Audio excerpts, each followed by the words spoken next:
misinformation. It's just the media telling us lies. The type of fiction from the truth.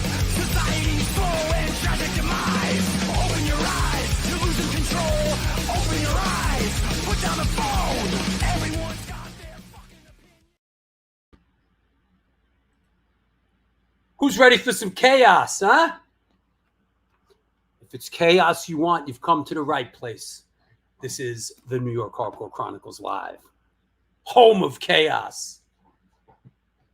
Absolutely. Today's show might rank up there with Dave from MDC and Dave Tree and Dana, Hilly Crystal's son. This might be in that upper echelon of lunacy when it comes to this show. Today's guest has never done a show like this. Today's guest has no social media presence. He's never done a podcast. Took 4 years to fucking track him down.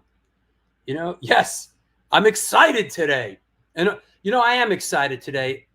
Leanna, thank you. And it's nice to see you.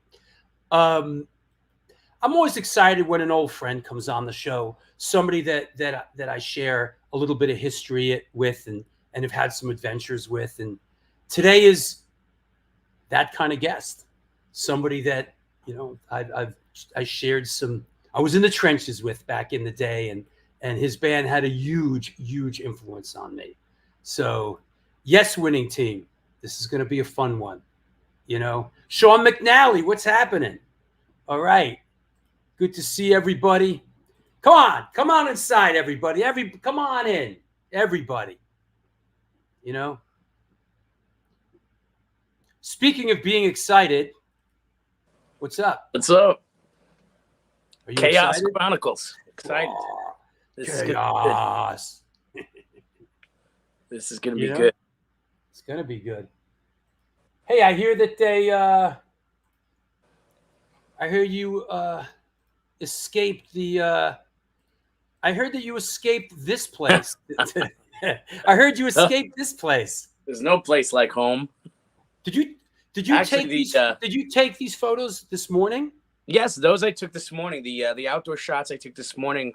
I took a nice walk. That is, of course, Kings Park Psychiatric Center, and now this, like you said, this is Kings Park Psychiatric Center. This is in Long Island.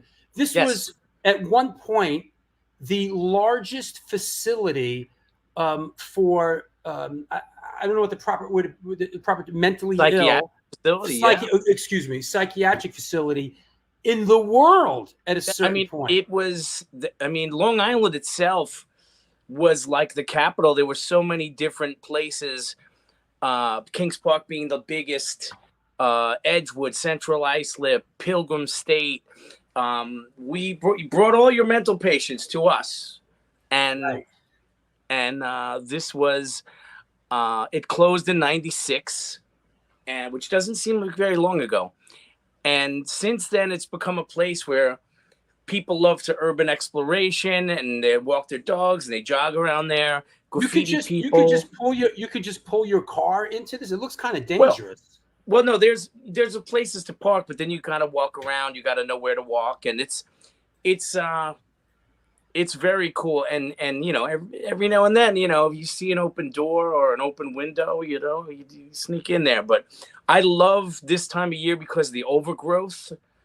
Like literally, it's like post-apocalyptic, like the trees growing over the walls and everything. Yeah, and it really is a fascinating place to read up on. They used to perform lobotomies here. Lobotomy. They did some terrible things here if you really read into it. And now these are pictures that you took on the inside. Yes, I have been known to sneak in whenever possible. Here is the proof that you have been sneaking in this place, right? Well, I was weighing in. I had to go in and, right. I just love the lonely scale just sitting in the middle of the room, It's creepy. And it's... Are there tunnels? Oh, no, there are tunnels. Apparently, there are tunnels that go between the buildings. Right. And I could show you where those are.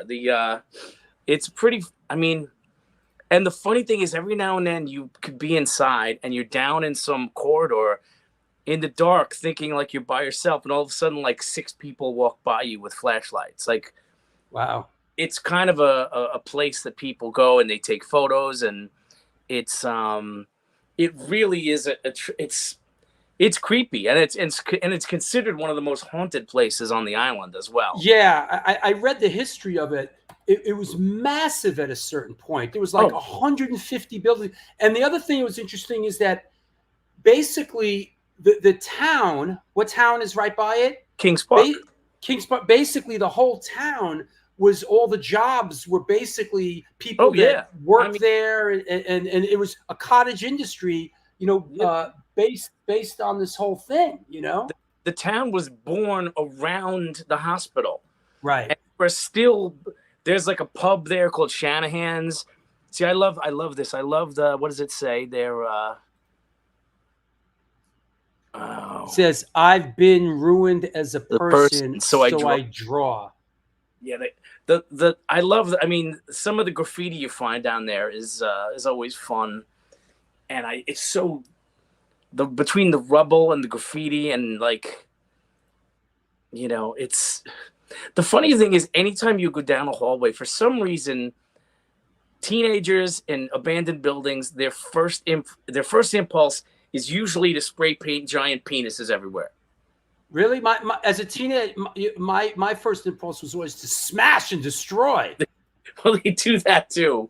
You know what I mean? Like, that was like the coolest thing, is to smash and destroy. And like, you know what? The sound. And speaking of our guest today, we'll get into, the sound of breaking glass. Was the fucking best. This is Building 93, which is the most infamous, the biggest building, which they won't tear this down because the Nissequag is right there, and they use this building as a beacon. Is that right? Zhang Zheng says, in Japan there are tons of ruins like this. Look up Hayako. Oh, I definitely will. Yeah. Ryan Bland from Ake, what's up, brother? Amazing photos, so sick. I would love to walk through there. Ryan, anytime you want to come out, I'll pick you up from the train station. It really is a fascinating place. There's a morgue, there's a morgue building. There's a violent ward. Let's go down. Let's go to the lab and see what's on the slab. Do you know, in fact, I have pictures, and I regret not poking around earlier. Serial Poets did a photo shoot in 2001. We did a photo shoot there, and it had only been closed for 5 years. And there was still so much stuff down there that I would love to have gone through, and I didn't get a chance to. See, I love the look of this. They'll probably turn it into condos. Yeah. Right. I think they tried already and failed. No, I think the asbestos was the issue they were having. Yeah, so that's good. Listen, everybody come on down, walk around. Asbestos, it's only 300 degrees out. Go out, trespass, go in there, smash up some stuff, take a couple deep breaths, and then in 30 years wonder why, how did I get friggin', how did I get asbestos poisoning? Yeah, it's a fascinating place, and it's a place I'll never see. You know why? Because I don't leave my apartment. Well, you know what? We'll have to bring you. Maybe we'll do an incendiary device photo shoot there. I how would I know about these things? I never leave here. See, look how nice. That's a good one. Mesothelioma City, exactly. Indian burial ground. Yep. Yeah, this is something. It really is. I'm always fascinated by it, though, and I've been going there for years. And I just, I do my laps, I do a power walk around the whole thing, and there's also along the side are the houses that used to belong to the staff and the doctors. I read about they tore a bunch of those down. I just read they tore. That's what they tore down, right? I think the most fun time to walk around is during the winter, when all the foliage is dead and you can get closer to the buildings, and also there's no bugs. So this winter, watch out for them ticks. That's why I don't go too into that, So, but I will bring you there. Also, another problem for us when I speak for me and Rochelle is chances are if we went there that we would be in direct sunlight, and like we don't go out in direct sunlight anymore. You're like vampires. Delight. Yeah, it's. I actually have one friend who, on a dare, he spent the night in one of the morgue boxes. Nice. Yeah, he's a little insane, but he's a railroad friend of mine, and he actually did that. And yeah. All right. That's well. All right then. All right. Let's get into some chaos now. Chaos. What's the most chaotic show we've ever done? Oh, that's a good question. No, I think it's Dana Crystal. That was just insane. That was a good one. That was a surreal show, I think. It was crazy. So, all right, stay tuned. I'll see you in a minute. You got it. All right, take care. There you have it. This is the New York Hardcore Chronicles live. We are sponsored by New York Hardcore Comics, The Organic Grill, the Texas Silver Rush, DTFM Vinyl Distro, Generation Records, Mad Vintage, and 126 Hardcore Clothing. They're a streetwear brand for restless individuals who don't compromise. They're about being positive, spontaneous, and true to yourself. For years, they experimented with several printing methods and materials and collaborated with a large number of designers and illustrators, always giving room for fresh perspectives while retaining the hardcore attitude. Get in touch with them. Ramp up your game at www.126clothing.com. That said, let's bring our guest on. Let's make sure we clear the deck a little bit. Let's make sure everybody's over. Jay Johnson, what's up, man? Here we go. Jay Johnson, what do you say? What's up, Stefan? Checking in from Troy, New York. That's right. Hazers Gigs, good to see you. Yeah, it's funny, everybody, about the Dana Crystal thing. Yeah, Dana did set the bar. Dana Crystal, hands down. I know, man. Crazy, right? Here we go. Let's clear the deck. Let's go in. Let's get into the weeds. All right? Here we go.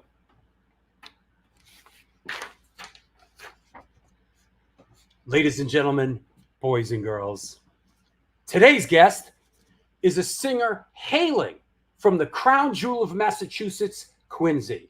Best known for his vocals on the iconic SSD albums, The Kids Will Have Their Say and Get It Away. Here today to celebrate the re-release of my all-time favorite hardcore album, the definitive hardcore classic, Get It Away on Trust Records. Please welcome, coming at us from Bridge 9 Records in Beverly, Mass., the one, the only, the infamous Springa. What's up? How you doing, Drew? What's happening? Well, I'm really honored. I'm honored that after chasing you around for 4 years, you've made your way onto the show. It took long enough, man. I got stranglehold. Well, we got something to promote now. I said I wasn't ever going to do one of these shows, and I always promised you that I was going to do your show first when I had something to promote. And we did The Kids Will Have Their Say on Trust Records at Thanksgiving. We did the book, How Much Art, a year ago, selling very well.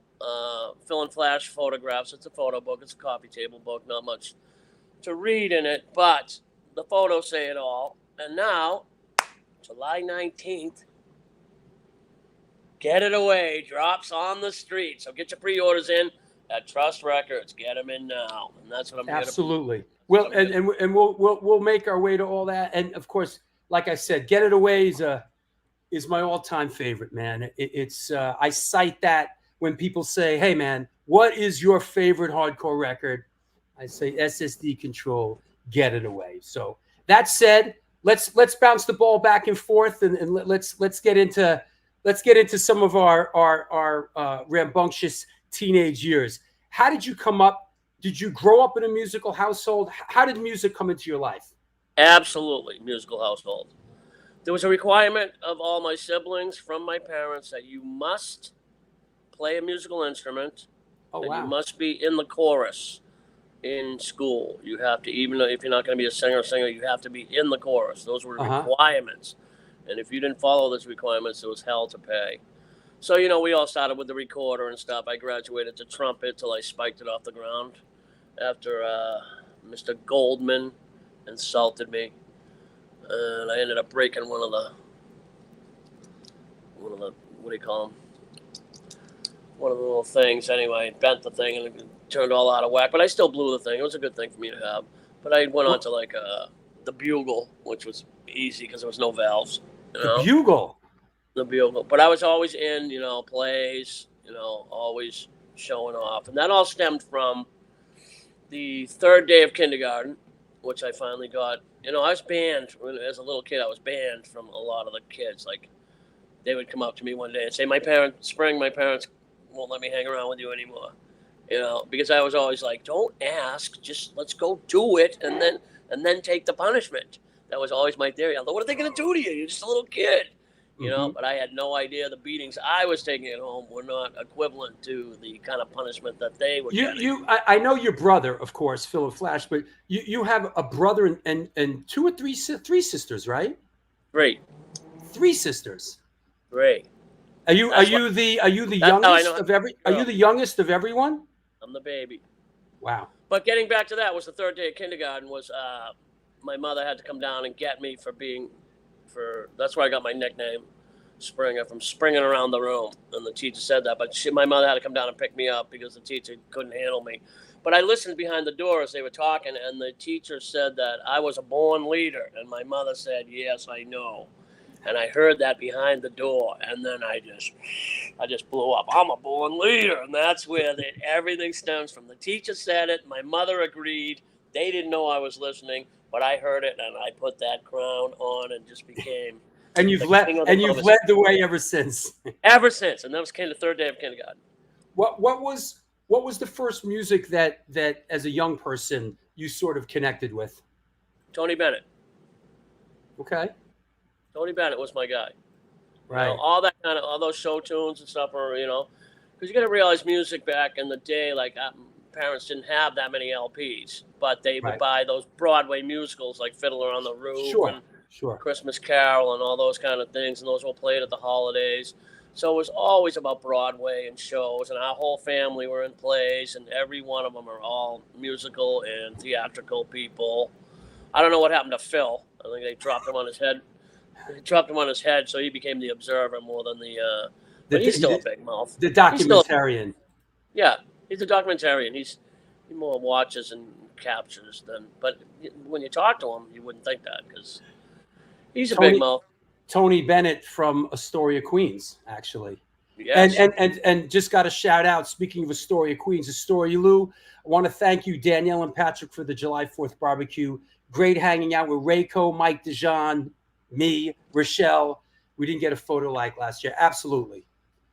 So I just wanted to shout out Danielle and Patrick. So past Tony Bennett, what's next? What's the next would be obviously Beatles. Yeah.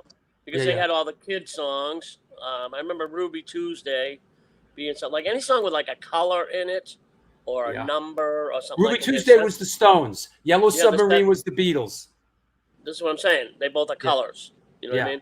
So from like Sesame Street, you would grab. I mean, we were talking, maybe 5 or 6. This started happening. Mm-hmm. 8 days a week, anything with a number in it or a color in it, I grabbed onto. Yeah. Rocky Raccoon was a big song that I learned right away when I was little, and went from Beatles, a little bit of Stones, but I mean Beatles were like I know everything about them. Mm-hmm. But all those early songs I can sing all those inside and out, no lyric sheets. I just know them all. Yeah. But that was that. But then when you get into the rock, I think the first rock band was probably Kiss. Seeing them with the makeup on and the theatrics and me being the way I am, and seeing them on Don Kirshner's rock concert. That day before Halloween. I don't know what year that was, but that was super, super big. Mm. And then went from Kiss and then to the Damned. You know what I mean? Because the Damned stripped it down a little bit. But still, how does it go? How does it go from Kiss to the Damned? I guess your older siblings, maybe. How did you get it? It was because of the swear word. I'll tell you exactly how it was. Because you used to go into the big chain stores, which the one in Boston was Strawberries. Right, but I'm always in the record stores looking for Beatles bootlegs and stuff like that. And then, but But you would go in and you'd be getting hammered with that fucking California earthy, crunchy, brown suede fucking bullshit. You know, the Eagles and who's the white beater guy? What's his name? Jackson Brown, that fucker. You know, Linda Ronstadt, fucking all that fucking crap. And you'd walk in, Steely Dan, fucking just bombarded at the beginning of this, you know, big displays. And bye, fucking sale. California fucking 70s earthy, crunchy fucking granola shit. But then you'd go past all that, past the jazz records, past the Broadway musicals, all the way in the back, and there would be one bin of what they called imports. And that import, and that was like $1 more. Like records were $5.99, $4.99, $5.99, but all imports were like $6.99. So you got to make sure that you spent that extra $2, that it was worth it, even if you had no idea what it was. It was all based on the album covers or the name.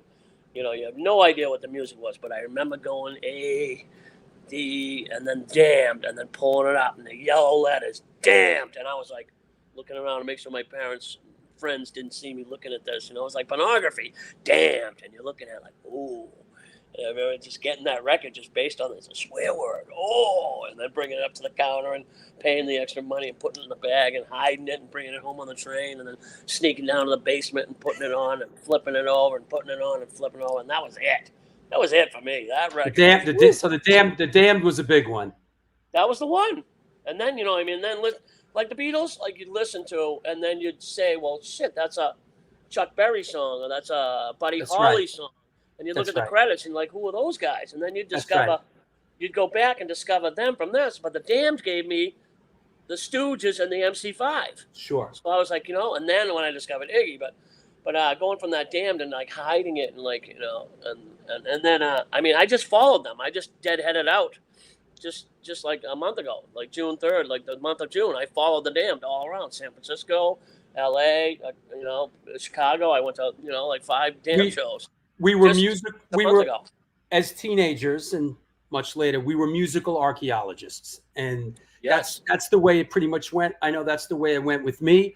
And you know, you pick up a record and you see who wrote it, and then it would lead you to that artist, or you see who produced it, and oh, that guy also did it, you know, and that's what we've talked about this a lot, about how, and you mentioned record stores, how, you know, we would go to record stores and it was like a social and cultural meeting place. And on Tuesdays when records would come out, you know, you'd be there to see what came out and reading the liner notes and everything. And you know, I think whatever I thought, I remember it as Tuesday here, but you know, new music day, new record day was always a big deal. You know. You know, Friday was always the day because you get the money. You know, yeah. And then Saturday would be the day you go shopping, you know. Yeah. I mean, we can get into that later about everybody meeting up at Newbury Comics on Fridays and Saturdays. You mentioned Strawberries. I just got to say that I worked at Strawberries in Kenmore Square. I worked for a while. I had a job at Strawberries when there was one in Kenmore Square, probably, you know, 1982. I worked there for a while. So it's a prerequisite for any record collector to have a store in the tape. How much stuff did you go home with at night? Well, I had friends. I had friends that would come in and with a stack of LPs and come up to the counter with like 15 LPs, and I would go 15 at $1.59 each. You know, charge them for singles. You know, The Wall. So you on the register. Yeah, I was at the register. Double album, The Wall, you know, $1.59, you know, shit like that. Big mistake for Strawberries. Yeah. I had a better scam because when they built Tower Records, I was a carpenter in the Carpenters Union, and I built Tower Records on Mass Ave. Yeah. But I had a great scam for that because I was in charge of, you know, distributing and pricing the records and putting them in the bins. But it would be like, okay, 5 for the store, 2 for me, boom, and I put them in the boxes.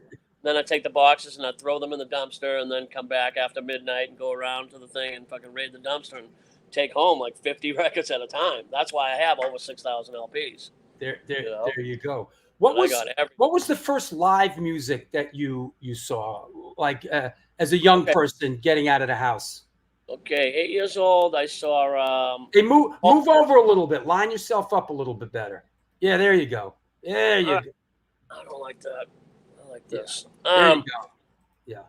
Let me see. The first live thing I ever saw was Paul Revere and the Raiders at the World of Wheels Wow. exhibition, the car show. And then the next time I saw it was Peter Noon and Wow. the what was this? Herman's Hermits. Wasn't really Herman's Hermits, but it was Peter Noon. He's a little shit, little pug, little fuck. Always mentioning the Beatles up there. I'm like, who the fuck is this guy? But I saw him. But then those were the first two. I mean, I was probably 7 or 8. Mm-hmm. But then the first real show I went to was The Who. Wow. And the story goes that my parents were going to the regatta at the yacht club. It was a big deal. And my sisters knew that that's like their big night out in the springtime or whatever. And that they were going to get stuck babysitting me. And I'm a fucking terror. So they all planned out evenly. Like I was sleepover, like back in March. Like I got a sleepover. I got the Girl Scout camping trip. They all, had things to do that night. And they planned it out that way so they wouldn't be stuck with me that night. But little did Phil and Flash know, and he had Who tickets for that night, him and Ronnie Marinick, and they came up and they said, oh, by the way, you're babysitting your brother tonight. And he's like, what? And the first time they didn't wise off and make a big deal, he just shut his mouth and let them go. And then he said, go upstairs, get your blue boat shoes, get your dungarees, and get your Brady Bunch blue and white striped shirt on. I'm taking it. I'm like, where are we going? He's like, don't, never mind. So I put the blue and white striped shirt on, I had the tight jeans, and I had the long fucking blonde hair and the sneakers. And he takes me into the music hall. I went on the subway. It was all exciting. Went in, and then he's like, do you know how to read? And I'm like, yeah, I know how to read. He goes, what does that say? Men's room. He says, you meet me at that men's room. And he lifted up the velvet rope, which I was surprised. They had the old ladies like ripping tickets for the music hall. It was like they were not prepared for the Who and the rock. Where was this? Where was the it? music hall. I think it's called. It's had a bunch of names. So it was called the Music Hall. It was in Right. it was in downtown theater district in Boston. Okay. I think it's the Ernie Bach thing now Got it. or whatever. The Wang Center for a while. Oh yeah, I remember that. Okay, I know the venue. Yeah. So that venue. So it was that venue. Yeah. So I slipped under the rope and then went in. I went up in the balcony and smelled all that weird incense that you smell in your brothers and sisters' rooms sometimes. Not really known. And you're not really sexual at that point, but I remember the girl with the big boobs next to me. And then Daltrey comes out, and he's got the blue and white striped Brady Bunch shirt on and the jeans and the fucking long hair. Ah! And the girl next to me goes, that little boy looks just like him. And then I felt all the love going to Daltrey. And I kicked back, and I'm like 8 years old. And I go, that's what I want to do for a living. That's what I want to be. And that's how it all started with me singing. So this is yours. I guess we scanned it when we were doing the Boston Hardcore film, but this is, where is it? There you go. This seems to be your calendar from September 1980. This was in your stuff. Interesting stuff here from 1980. I guess in 1980, you were a very young teenager. But I mean, geez, I mean, Bob Marley and the Wailers, the English Beat at Lansdowne. I mean, this is just stuff you put on your every day of the week. I was out. Wow, that's insane. How did you get that? You know what? I have a folder of a bunch of your stuff. I guess we scanned it when we did the Boston Hardcore film. I think you scammed it. I think you guys kept it. Where the fuck is that? I want that. No, I just scanned it. I don't have it. It's a digital scan. It over to me, but you got a Rat Benefit. You got got a lot going on here. Big Youth at Spit. Wow. That's a good one. What's that Amherst one up there on the 13th? Oh, here, Jay Johnson says, Marley, I was there. We walked home. Yeah. You saw Bob Marley? Fuck yeah. Wow. One of the I3s gave me the tickets. She called me a little blood clot, but it's all right because you're better than the rest. Come, little boy, come in. That's great. B-52s, Lansdowne. Yeah. So speaking of Jay, I was talking to Jay Johnson the other day, and he told me a pretty wild story about you guys hitchhiking up to Canada for the Heat Wave Festival in 1980. 1980 with white pants and Beetle boots. Look at this White pants. lineup. I had white. B-52s, The Clash, Elvis Costello, The Pretenders. Wow. It was called the Punk Rock Woodstock. Yeah, right. It was awesome. Right. Yeah, we went. Let's see, we had a gig with the B-52s at Hampton Beach, and we figured we were going to just try to hitch a ride with them. And Fred Snyder was not having it. I am not taking them across the border and jeopardizing the whole show. No, you can't come. And plus, I put nails in this ancient club casino drum riser, this oak floor that was there for a million fucking years since the 20s, and I put the 16 fucking pound nails in to hold the drum legs, and I was just persecuted by everybody on the staff, everybody going mental, because I thought the cinder block looked stupid on the stage like that. Yeah. And I was roadieing way before I was ever in a band. Roadie was the way in. You were roadieing. Do I recall you used to roadie for Pastiche? Is that right? Everyone. Yeah, we should get back to the kindergarten, where we leave off, the kindergarten thing, and then first grade, and then doing the plays, and then going to see the thing and getting hooked by the music. But the way this happened was I was a Boy Scout and a punk rocker at the same time.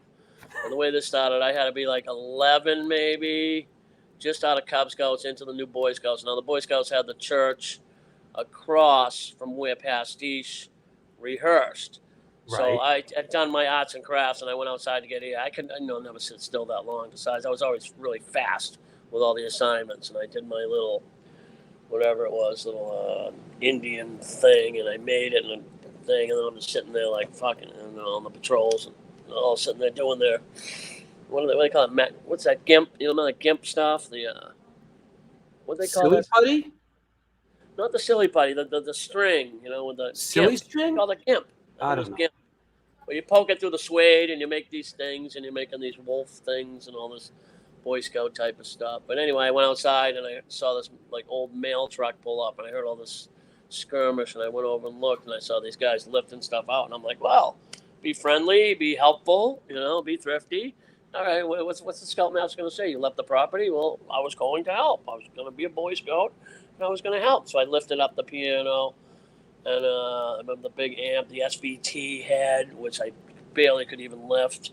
The Marshall staff, all the equipment. Talk about macrame? Macrame, whatever. That kind of shit. But anyway, helped them bring the equipment down into the basement. And then I met Mr. Kurt. Now, Mr. Kurt was a huge influence in my life. And he, he's like, wow, you do that pretty good. You want to help us out? And then, but anyway, I went back and then I finished up Scouts. And then I went back after I heard the music coming out. And I went down. And then it became a thing that they rehearsed on the same night that I had Boy Scouts. So I would go and unload the gear and help them into rehearsal. And they're like, well, you want to come to the gigs? You know what I mean? Come and help us at the gigs and we can pay you. And I'm like, that's how it initially started. But it was so funny because I remember them doing editions of You, doing that song, and I'm rocking out to it. And I remember Mr. Kurt going, so you like the Roxy music, huh? And I'm like, I love the Roxy music. And then I went around, I was like 12 years old, and people were like, you're dressing weird now. Like, what are you into? And I'm like, I'm into the Roxy music. Thinking it was like new wave or punk rock or ska, like it was a title. I didn't know it was a band. I thought I'm into the Roxy music. Oh, yeah, the B-52s, they're Roxy music. You know what I mean? Like, I had no idea.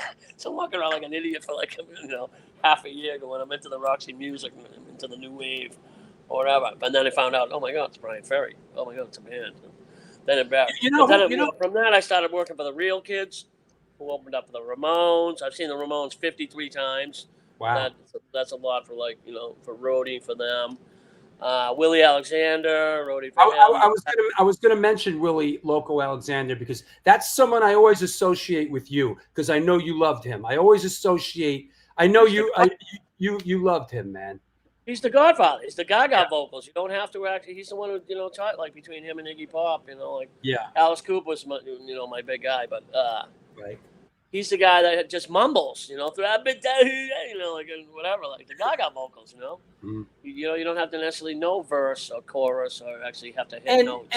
and like the neighborhoods and the outlets, that was a little bit later, right? A little bit a lot later. I mean, you got to Yeah. realize back in those days, man, we're talking late '78 when I got into. Oh yeah, Started going to New York, you know what Sure. I mean? And then once I started roadieing, I met all the roadies, and I met all the house guys and the security, like CBGBs, like the door guy, and like, people would know. And then I would show up at other shows that I wasn't working at, and they're like, "Who are you working on?" "Yeah, come on in," like whatever. And that's how I avoided the whole ID thing.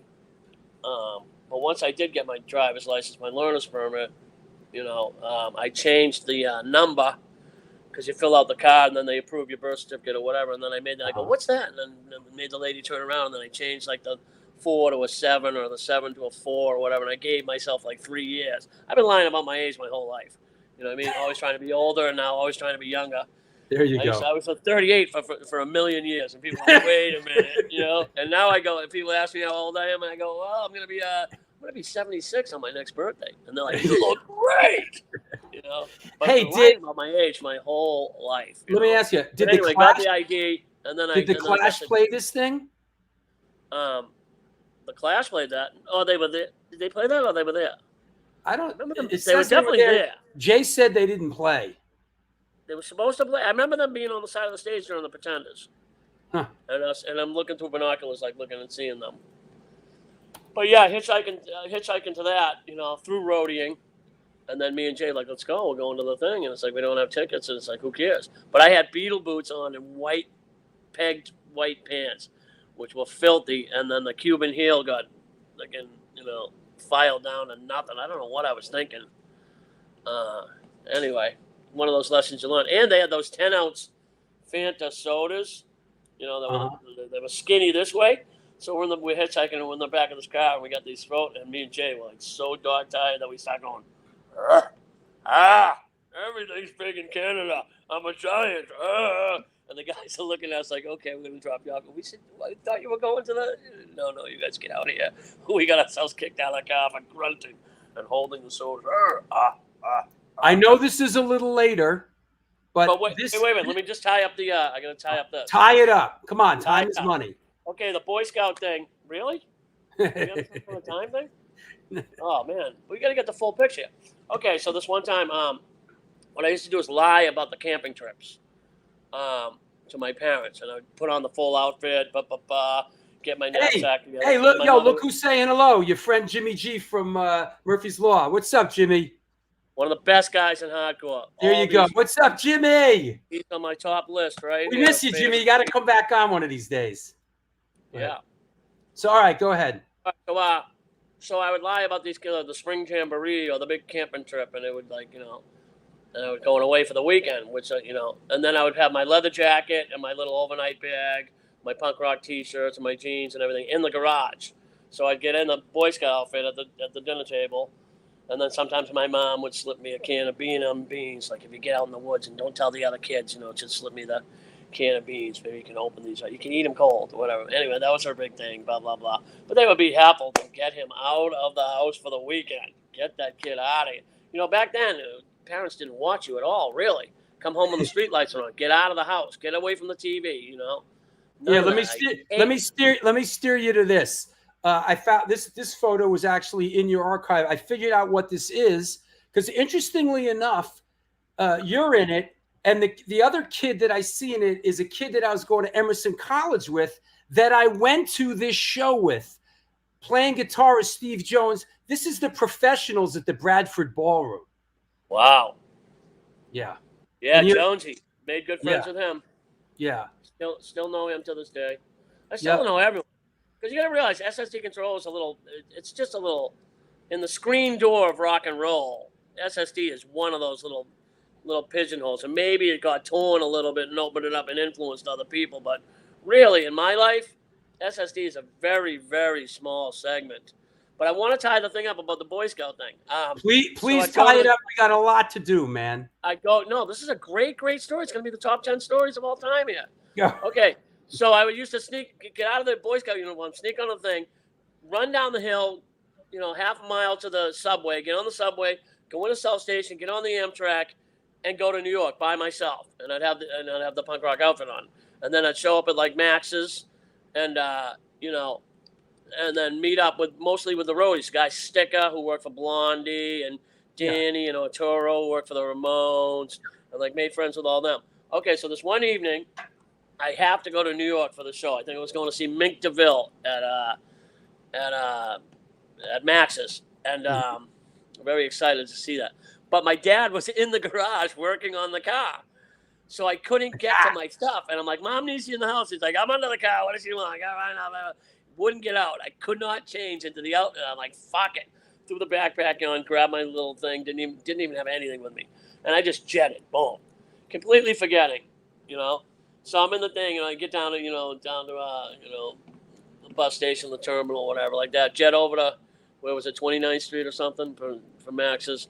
I hop out, I see the guy turn his back for the red rope, and I fucking scoot under, and I fucking boom, and I see Deborah Harry and Clem Burke and Johansson and some other bigwig. It wasn't Thunders, but it was somebody like that. And then it was Sticker and Arturo and all those guys in that booth. And I snuck under the booth, and I came popping up. And all of a sudden, it's Johansson. He goes, "Why, little boy, where did you come from?" And then Sticker and those guys, "Oh, that's fucking Springa. He fucking works for the real kids, blah, blah, blah." He's like, "All right." He's like, "Get the kid a gin and tonic." The worst possible thing you could have drink, I didn't drink at all. And I'm getting the gin and tonic, and I'm slowly sipping it down, and then he kept hitting me like, drink it. So I ended up having 2 drinking tonics. And then at the end of the night, the lights come up, and all of a sudden Johansson goes, "Hey, Artie, you better take the kid home. The chicken hawks are starting to circulate. Let them sleep on the floor." Because those guys were trying to send me to the Bowery to the YMCA, where I definitely would have got ass raped, But then I didn't realize, and then I looked in the mirror across the way, and I'm in the full Boy Scout uniform. I never changed. I'm sitting there all night thinking I'm Johnny fucking punk rock, fucking rock and roll cool guy, and I'm in the full fucking Boy Scout uniform, and all the handlebar mustache guys looking like Freddie Mercury, fucking all circulating. They look like the big bad wolf with a knife and fork and a bib, salivating on the big pig. All right, I'm throwing. That was pretty fucking funny that I was in the Boy Scout. I'm moving it along. Hey, I want to, never a dull moment. Before we get into the whole SSD and get into all that, there's something I definitely want. We mentioned the Clash before, and I would be really amiss to not bring up the time that we snuck into the Clash at the Orpheum. Now, this ticket stub was in your stuff that we scanned, and I took a hard look at it, and it looks to me like you took a ticket stub from the Rat and basically put it in a friggin' typewriter and typed Orpheum Theater, Don Law presents the Clash, and you tried to get into the Clash show with it. Now, I know this is the show that you and that we snuck into, but this is classic. Tell us about this. Yeah, I pulled that scam a lot, man. That worked a lot. Now, is that the shoshow that we went to? It's either there was 2 shows back to back. This might have been the night before, but there was you and we 2 nights in a row. They played 2 nights in a row. Yeah. So that wasn't 79 then. No, this is 82. This is 82. That's like the 3rd time they played there. Yeah, this is 82 when they played the Orpheum, where you and and there was 79, there was 80, and then there was 82. And 82 was a double show. Yes, correct. And 82. Was that the one that I hit the mic into his face? Was that the one? When you and we climbed up the fire escape of a couple of buildings. We went over a couple of roofs. We went down some friggin' staircase through a window.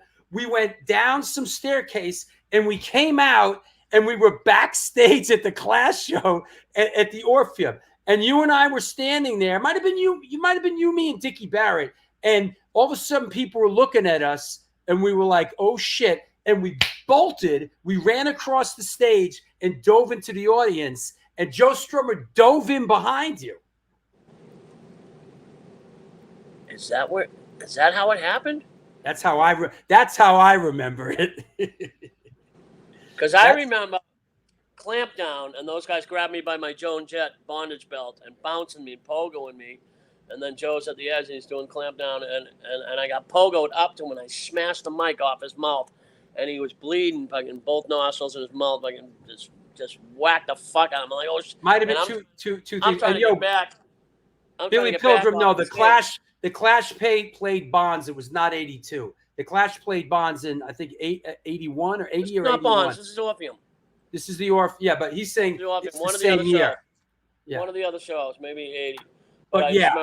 I smashed the mic off his face, and he's bleeding. And I remember him swinging his telly on the back.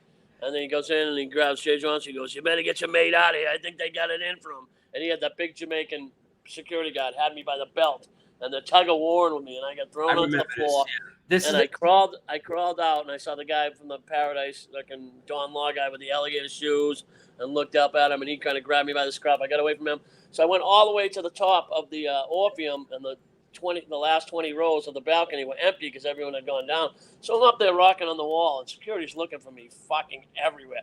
So they're on the side of the stage, and then they finally the guy's looking, and all of a sudden he's like, and he points, and the security clear up from both sides. So they're all charging up the stairs, and I pulled one of the three stooges of the fucking little rascals, and I hid behind the door when they all ran by, and then I got the hell out of there. And then I went out to the balcony, out to the fire escape out back, and then I came down, and I met Joe Strummer, and I had to apologize to him. And he's like, "Don't worry about it, man. It's a two-part word, you know? It's show business, you know? I provided the business, and you helped provide part of the show. Come on, we're going over to the hotel." So I walked with him and the smoking spleefs to the Parker House, and I showed them. I go, "You want to see where the American Revolution started? Started right there, like what?" And Jonesy's like, "No, I just want to go get a cup of tea," and being a fucking pansy. But the other guys are like, "Yeah," and I showed him the actual corn. I go, but no, I said to Jonesy, I go, "Well, you want to know where the shot heard around the world was? The American Revolution started right there. It's when you Brits came over here and killed the first American." And I go, "You want to know who the first American was? It was a black man, and his name was Crispus Attucks." And then Jonesy was like, "He was a black man? Show me." So I showed them all around. So and then I went to the corner, and then all of a sudden I noticed there was a brass seal in the ground. I'm like, "Oh shit, this makes it less fun." But they're all looking at it like it was like the Spinal Tap scene around Elvis's. Like, yeah, a little bit too much perspective, right? And that was my good class story, and I became friends with all of those guys ever since. But it was pretty fun. But yeah. Show business. So I've always been in show business. I remember we were sitting outside, might have been for one of the shows. Remember Cosmo Vinyl, who used to work for the Clash?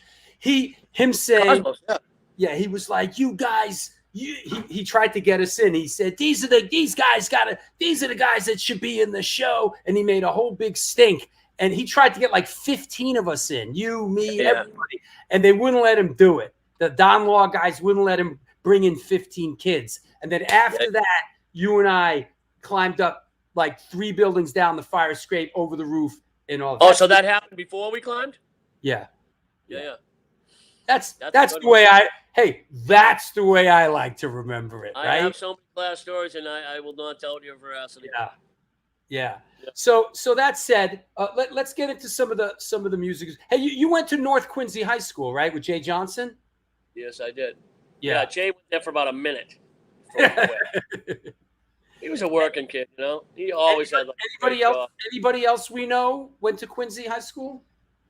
Quincy? Ah, shitload of people went to Quincy High School, but North Quincy? North Quincy. North Quincy. Tommy Long from the Dogmatics drama. Right.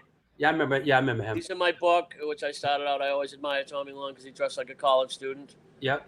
And always had a jam badge on. Yep. Which was great. And then button-down collar. Yeah, he looked like he was a mod. And then we had Jackie, who was the lesbian. Nice rack. Tough girl. Any girls that ever gave me shit, she would stick up for me and she'd go punch them out. She was a really good friend. My first true lesbian friend. She was awesome. So great. And then there was Peter Schizo Rizzo. He was exactly like Jimmy from Quadrophenia. He had the jacket, the suits. He was totally Quadrophenia, and he was crazy, and he was cool. And then there was there's a couple others. Denny White. He was a thing, and then Denny White. We just went to his den stock last night in Dorchester. Yes, is that right? That's the thing you went to last night? Yeah, and I sang with Bob Sensi from Jerry's Kids, and we did 18 Alice Cooper, kind of acoustic version. Turned out pretty good. You guys can go out there and see it. We had some frozen margaritas, sang some music, saw all friends from high school, junior high, even elementary school. Great party, great people, great bands. And then I sang with a band called Spectacle, which is Paul Fox, who was the first singer of Jerry's Kids. And his band is highly entertaining. And you should all go and see. Paul Fox has the eyeglass store. Yes, everyone who has an eye problem. Go see Paul Fox, original singer for Jerry's Kids. Spectacle and get yourself some rock and roll frames, man, because he's the best. Drop a few names here and there, and he'll give you a discount, man, because he loves to help out the poor rock and roll people. So anybody out there, Spectacle, it's down the south end of Boston, and get yourself some eyewear. There you go. All right, let's get into the music thing a little bit, because once we get into the SSD control thing or the SSD thing, there's a couple places to go. I want to touch on, we got to touch on, the Paramount riot, the Bad Brains retirement shows. There's a couple of things we want to touch on. But how did you end up in SSD control? As far as your memory is concerned, how did you end up, in the band? What was that? How did that sort out? Okay, once I was roadieing for bands, I was like, I'm a way better singer than the guys I'm working for. So I started, singing we had a band in Quincy called Pagan Feast. Pagan Feast, good one. Pagan Feast. We're Pagan Feast. Yeah. I like it. It was kind of like new. It's kind of new wavy, punky kind of. It doesn't sound new wave. It sounds like a Viking metal band. But yeah, Lance Romance was the guy. Isn't it? Lance Romance was his name. It's the last chance for romance, Lance. Yeah. Big motherfucker, and he was a guitarist. Mm-hmm. But anyway, we we had that band for a while, and then when Paragon Park was closing down, you guys have Coney Island and stuff, but this was a seaside, amusement park, which was old as the hills, and they were closing it down. And once they shut the gates, there was a thing called the Kooky Castle, and they had this skull, this huge green fluorescent skull with the white teeth, and the teeth would come down, and the car would go in and enter the skull's mouth to get into the ride. So we climbed the fence with crowbars, and this thing is as big as a fucking Volkswagen. So we took a pickup truck and we went down there. And we snuck in, and we pried that thing off. You know what I mean? It was made out of mesh and plaster. And it's got to be from the 40s. And we took it. We fucking pried it off. It fell down on the ground. We all pick it up, 4 of us, and it was heavy as fuck. And we're running, and security guy comes flying down with the light, and all of a sudden we're running, and all of a sudden fucking boom. I'm like, whoa, what the fuck? If you're wondering how this segues into how he joined SSD Control, yes, I am as well. It does. It does. But anyway, Go on. Anyway, I'm thinking, the fucking biggest guy runs away like a fucking chicken. And no, he's running right at the security guy, picks the security guy up and spikes him off the ground, puts his foot on his head and holds a flashlight. He's like, go ahead. We took this skull, put it over the thing, and then we were going to use that for our big Spinal Tap thing. But I was realizing that this theatrical thing might not really be working out, that I got to get down to something that's more basic, more remote. Because I would have had a band no matter if I had ever joined SSD Control and that ever had happened. I would have had something. It wouldn't have been SSD, it wouldn't have been hardcore, but it would have been something.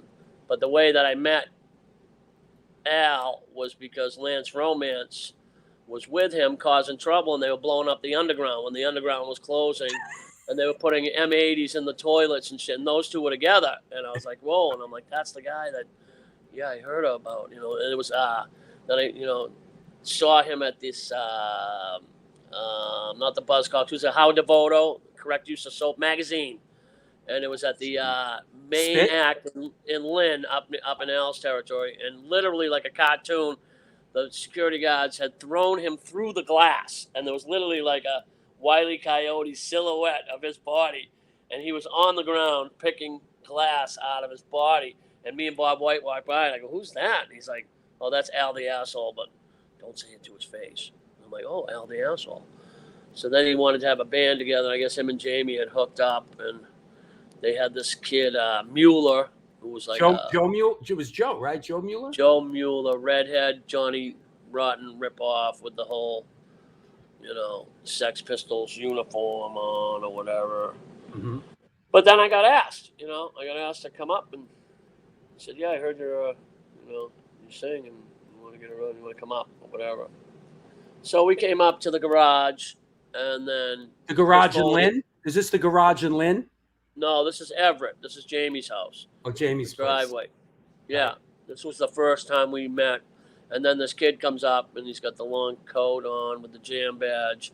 At first, I was looking at him like, who the hell is this preppy guy with the half, with the new wave? What the hell? The mullet kind of. He had like the mullet thing, and I'm like, who is this?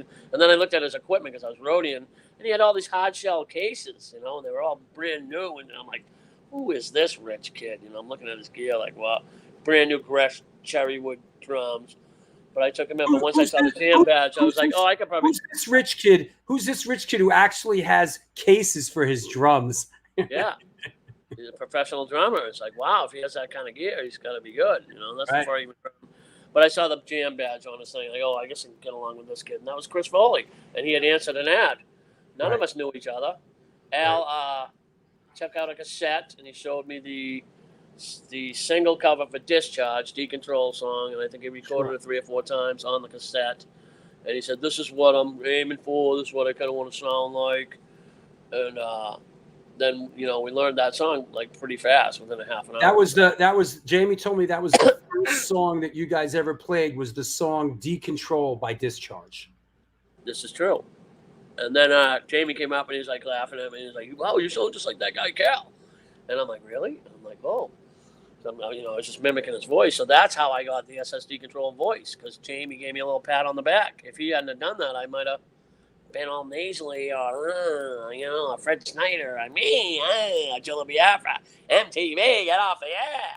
I could have just as a side, we'll get to it, but as a side note, looking through my files, I found a clip of you guys playing that song at the Gallery East. I don't know if it's ever been seen before.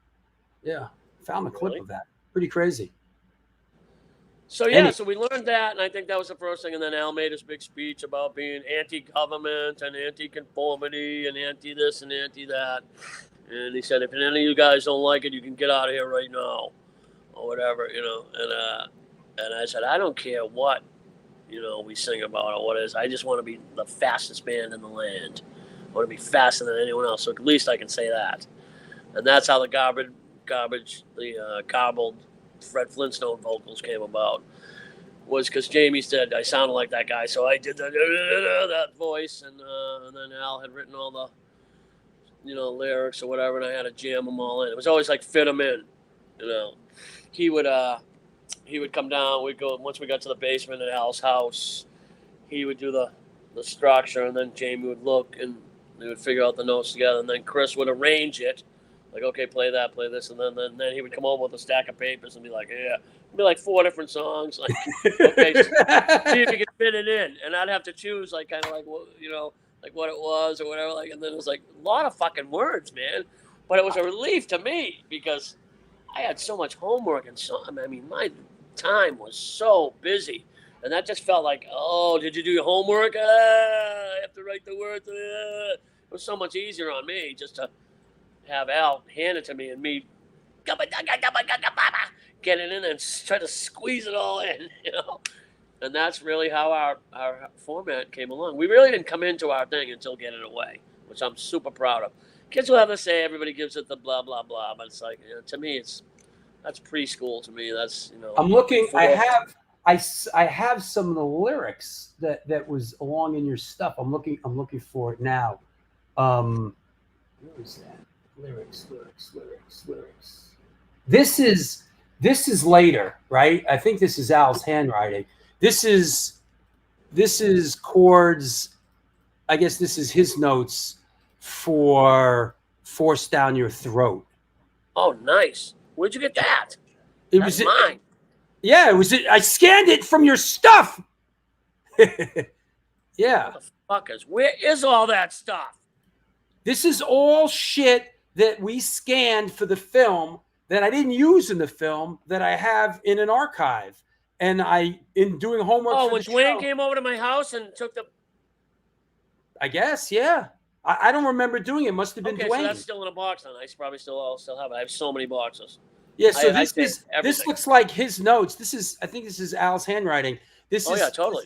This is his notes for Yeah, look at that real cool strum fast. yeah, right. Yeah. Yeah, Nancy says that's Al's handwriting. Absolutely. Oh yeah, look at it. So, what a great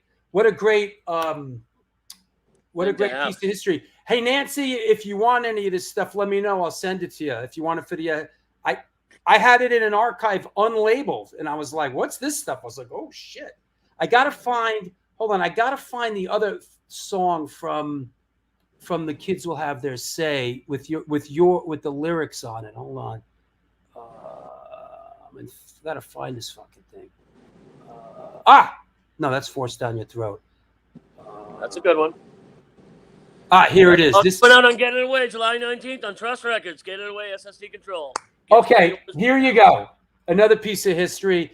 I'm not sure whose handwriting this is. I'm not sure what this is, but this is the lyrics and some chords to Do You Even Care from Kids Will Have Their Say. See, that's Chris Foley. Chris Foley? Yep. Yeah, like he doesn't even remember the songs that he wrote. He wrote a great song called Typical America. I don't know if that ever made it, but Do You Even Care? I think that's Chris. Is that right? Yeah. Wow.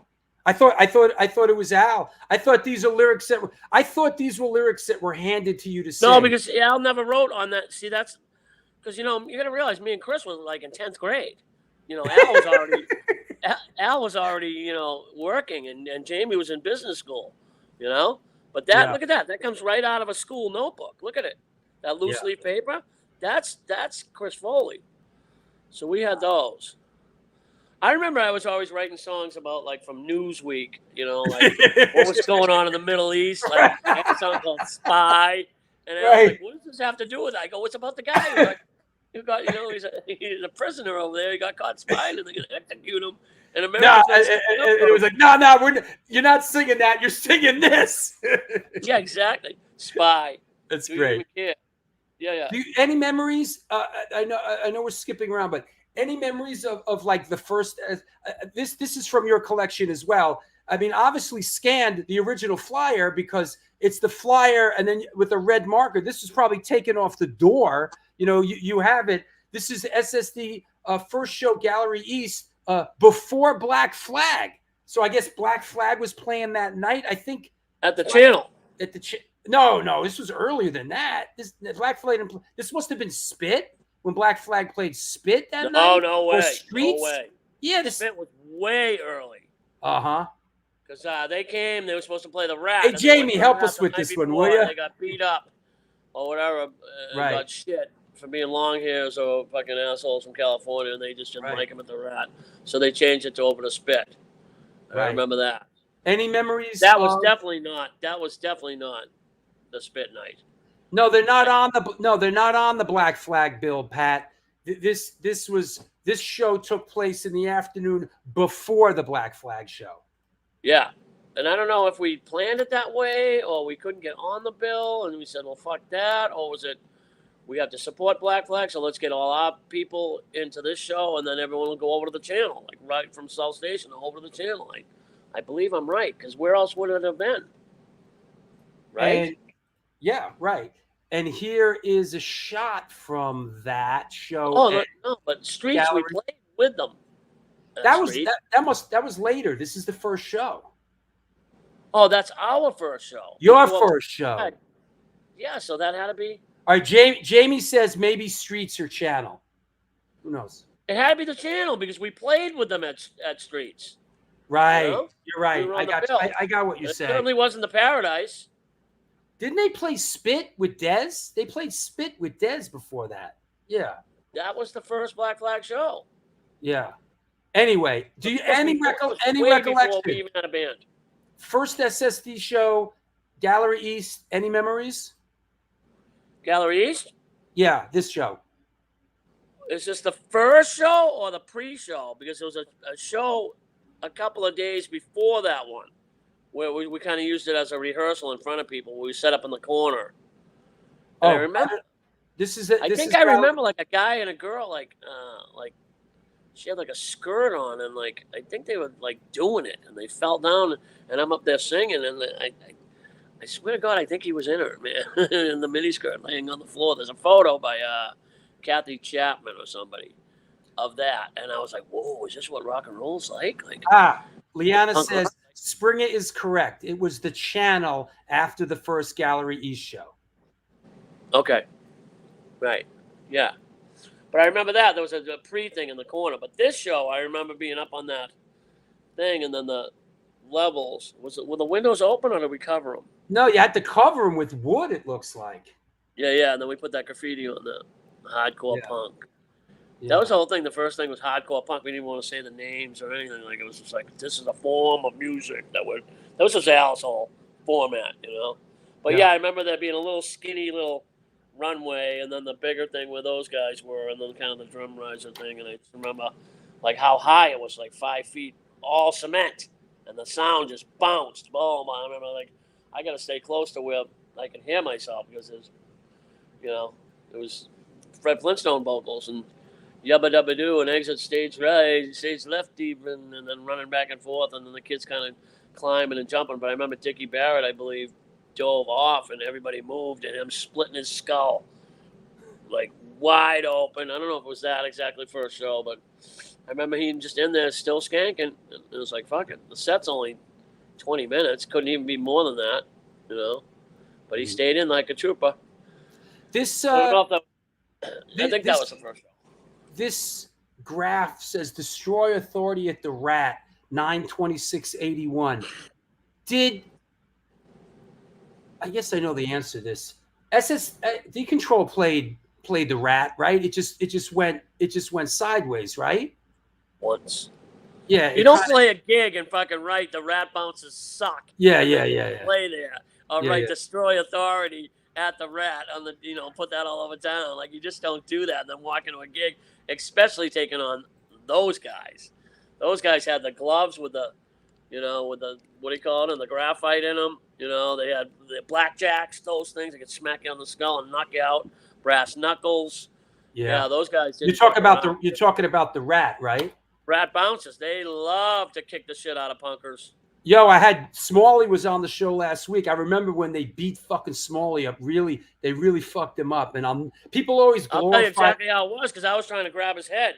They grabbed him by the ankles and they pulled him up the back cement stairs, and his head hit every cement stair, and they were pulling him up pretty fast. So his head bouncing, and I remember being under there trying to put my hand between him and the stairs, and I remember I broke my fucking fingers with his skull and the cement stairs.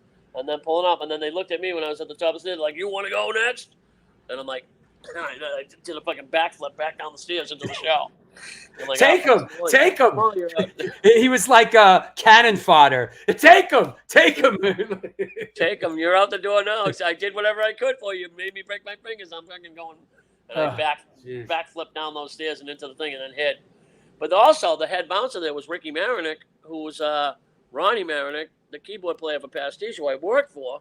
Right. So I got to know him pretty good, and then everyone thought that I was his little brother, so I got away with murder at the Rat.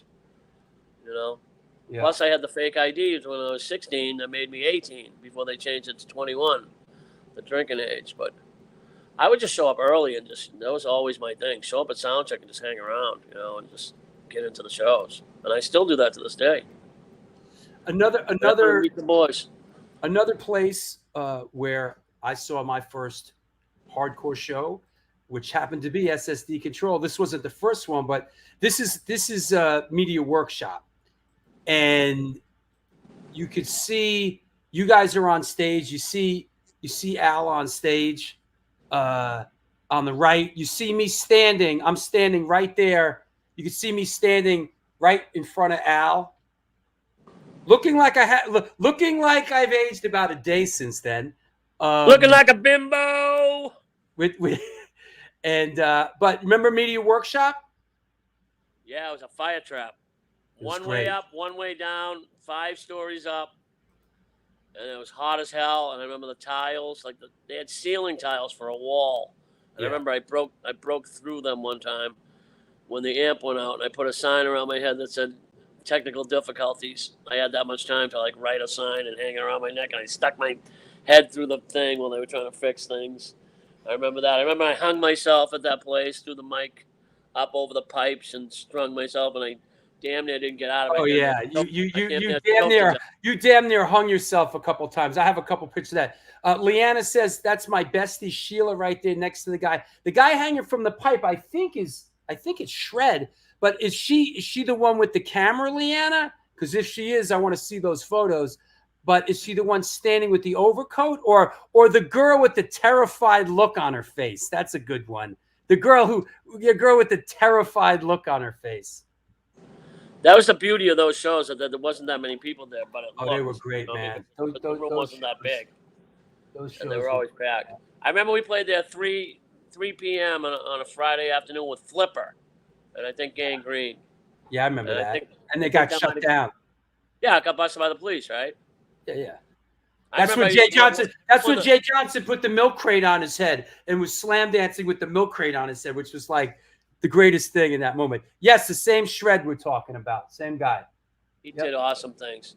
At the Bad Brains at Mavericks, Jay ran across the stage and took all the potted hanging plants, the spider plants, and fucking just knock them out and covered everybody with dirt. So it turned into like a mud wrestling fucking. How about when we tore the ceiling down when DOA played? When they started playing, Jay gave me 10 fingers, poking me up. My head touched the ceiling, and then I just grabbed onto it, and I ripped the whole fucking, ceiling down. And then the gig was over in 3 songs. Dust everywhere. They had opened up the doors, and the dust all pouring out. And then the Boston riot police showed up. Oh yeah, because all the Southie kids weren't drinking in the bar because it was a half and half bar restaurant type of situation. It was crazy. It was crazy. And then I think I met Paulie Butler there. He was a salty guy. And then all the punkers had chased, we had outnumbered them for once. Instead of them beating us up, we had them. And I remember we had Paulie Butler trapped. It was me, Jake, and who was that big? Maybe Johnny Blue Tile. And we had him trapped down the thing. And then all of a sudden he's like, Springa? And I'm like, yeah. He's like, I know your family from Salty and whatever. It was like Paulie Butler. It was like 3 of us. And we were going to fucking kick the shit out of him. Then I said, no, he gets a pass, let him out or whatever. And me and Paulie Butler, and he's still like a Southie icon, still tight. He's a legendary Southie icon for some ass he whooped 40 years ago. Yes. He ended up becoming like a limo driver for this. Just, his status is just huge. Hey, a funny note about trashing Cantones. At the time, I was going to Emerson College, and Mario Cantone, who later was an actor, comedian, he was on Sex and the City. His father owned Cantones. Mario, his son, went to Emerson with me. I remember seeing him the next day after we destroyed his father's club. Any thoughts? Could you give us any perspective? Any looking back? Any thoughts on this absolute classic? Looking back on it, for you personally, has it aged well? Could you give us a little perspective on it? It's just an iconic image, man. It's world known, It's like, and it's a shame that January 6th happened, and then people are starting to associate it with that. Whereas, we were going to have our say, but I mean, it gets all convoluted. But from back then, I remember doing the photo session, walking around. I remember it being cold, and then there was a suggestion of like, how are we gonna call it? The kids will ever say, is that going to be the album cover? Are we shooting the album cover? We don't know.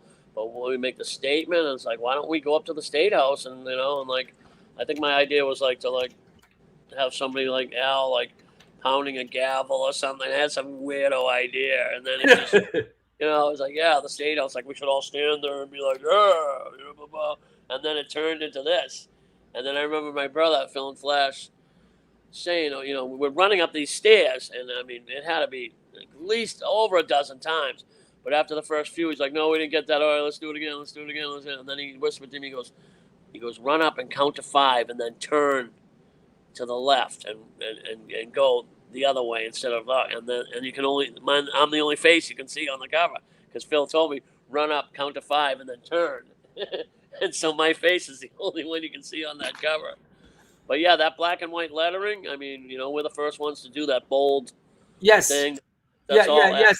Our RS-70, yes. This is an actual picture. The picture was taken by Springa's brother, Phil and Flash. It's an actual picture. The Boston crew, and they did it.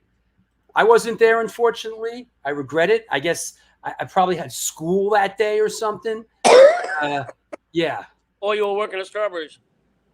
Strawberries was a little bit later after this, but this record was big, man. This was big in my world. This was a record that my friends put out. I was thanked on it. This was unprecedented in my world as a young person. It was like my friends did a record and it kicked fucking ass, man. It was fucking great, Yeah, it's pretty cool. Yeah. But I remember he had to take the lettering and, those, what do they call that was Bridget. Bridget put that together, right? Yeah, the lettering, And that's this was lettering that everybody uses in hardcore now. It's like, it's kind of collegey. This was in your archive too. I don't know if this has been out there. I made that one. I was wondering, you made this one? Yeah, definitely. Look at it. You can tell Springa flies versus Al flies, but I remember there was a big fight. Like me and Al got in a fist fight, I think, over there. Which show was that? No, this is just for the record. The kids will have their say. This is just like a flyer for this is the original that you made the flyer. This is the original. This was in your archive. Okay. But I remember that one thing being like, and me and Al getting in a huge screaming match about this not being SSD approved quality flyer. But it was like, dude, I was roadieing. I was up in New Hampshire. I was down in Connecticut, Rhode Island, and even out to like Amherst. And my flyers for that one particular Angry Simone show were fucking all over New England. I mean, I got them in all the stores. I mean, put a lot of work, and I was really proud. I made the flyers out of my own money and put them up everywhere and handed them out. It didn't pass. And that's why the Angry Simone show had fucking, 800 to 1,000 fucking kids at the channel. Oversold like crazy. That's the reason why that show became so big. It's because all those people came in from all over New England to come. It didn't pass. It didn't pass the lethal quality control. Did not pass the lethal. No. Go away. And everything in that band was like that. Hey, Al. Al ran a tight ship. Will have to say no. Al will have a say. Yeah. But it taught me a little discipline. I got to give the kid credit. There's no way I can take anything away from him. Just like he tries to take everything away from me as much as possible, the prick. But anyway. We'll leave it at that. You know what? I learned a lot from that work ethic. From Al Lethal's work ethic and SSD But I don't think he control. appreciated like what me and Chris had to go through just to get to rehearsal. I mean, my day consisted of going to high school, getting out at noon, riding my bike, taking a bus to my parents' house, getting on my bike, riding 3 miles to Braintree to the Sheridan, wash dishes all afternoon. Get on my bike, ride back to my parents' house, get my homework and my gym bag and the SSD lyrics, get on the train, go all the way into Boston, downtown Boston, then take the train all the way out to East Boston, then meet Jamie, then drive 20 miles to Al, go through a rehearsal, and then repeat the whole thing. And I didn't get home until like 11 o'clock at night. And then I had to do that Tuesday, every other day. You were a friggin' teenager, man. So I was glad that he wrote the lyrics because I didn't have any time. But I don't think he appreciated it. And then Chris, coming from the west side, all the way in on the green line, all the way out to the orange line to meet Jamie, for us to get the ride. So there was a lot of shit for that. But the discipline factor, he definitely taught me. Jamie taught me the cool factor, and Chris Foley taught me Christina Lease taught me the cool factor. Springa, why can't you just be a nice boy? She used to say, She was the coolest, most pretty girl on the whole scene. And we didn't flaunt it that we were boyfriend and girlfriend. And she asked me out. Let's get this one thing straight. She asked me. We met at the Dead Kennedys in the Slam. You know those scenes where you see in the movies where they feet and they have the thing in their eyes and blah blah blah. That was in the Slam Dance bit where she's getting squished and looked at me and we had that locking moment, and then she asked me to a James Dean double feature at the Coolidge Corner, and then we were inseparable for years, you know. But she asked me out. But she was the female James Dean. She was so cool. She had the coif, rockabilly chick. She was super smart. Made me do my homework. Took me from being a B student to a B student. She was awesome. One more thing that was in your archive was this. Is that some of the leftover letters? Yeah. Nice. Remember that? This was for those. I know a lot of people out there remember this stuff, but this was called Letraset letters, and you would try to somehow rub them on, you know, like so they're somewhat together. Yeah, you put the ruler down. Put the ruler down. To keep it straight. Yeah, but this is. It never worked. And this you can see how many letters are left on that thing. Oh, here's the other one. There was another one. This is your shit, man. This is stuff that Dwayne scanned, I guess, that day. This is from your shit too. Boom. Yeah. See, look at how many are left. You know, if I made more flyers out of those things, they wouldn't be there. Yeah. So that's so funny. That's how that goes. And yeah, just one more time on that other flyer, you could see you used some of those letters for this. You know, a couple. Yeah, there you go. But you know what? I could see why it didn't pass the very high standard of the lethal quality control. Yeah. Yeah, I was all into that, you know, the youth of the rest of the world, like being soldiers. Like that kid's like 10, 12 years old. Look at him. You know, the kids will have their say, yeah, he's got a gun on his shoulder, like terrorist, like, you know, the overthrowing of governments. I was all into that shit, you know. People take back. Here's an article from November, and I guess this is the Daily Free Press. I guess, you know, I remember once you guys started playing, you know, people were sort of intrigued by this thing, this hardcore thing, this slam dancing thing. And I remember you guys would pop up in the Phoenix and the Daily Press, and they were like kind of freaked out by it early on, you know? But what is that? The Daily Free Press. Wow. Yeah. Thursday, November 12th, 1980. Is that like a commie rag? I don't know. I don't know what it is. Yeah, commie pinko. Yeah. What does that even mean? Yeah. So there's that. Here you go. I remember when this came out. Actually, I was up there at the time. This is the Phoenix, an article. That's the one that changed everything. Tell us about this.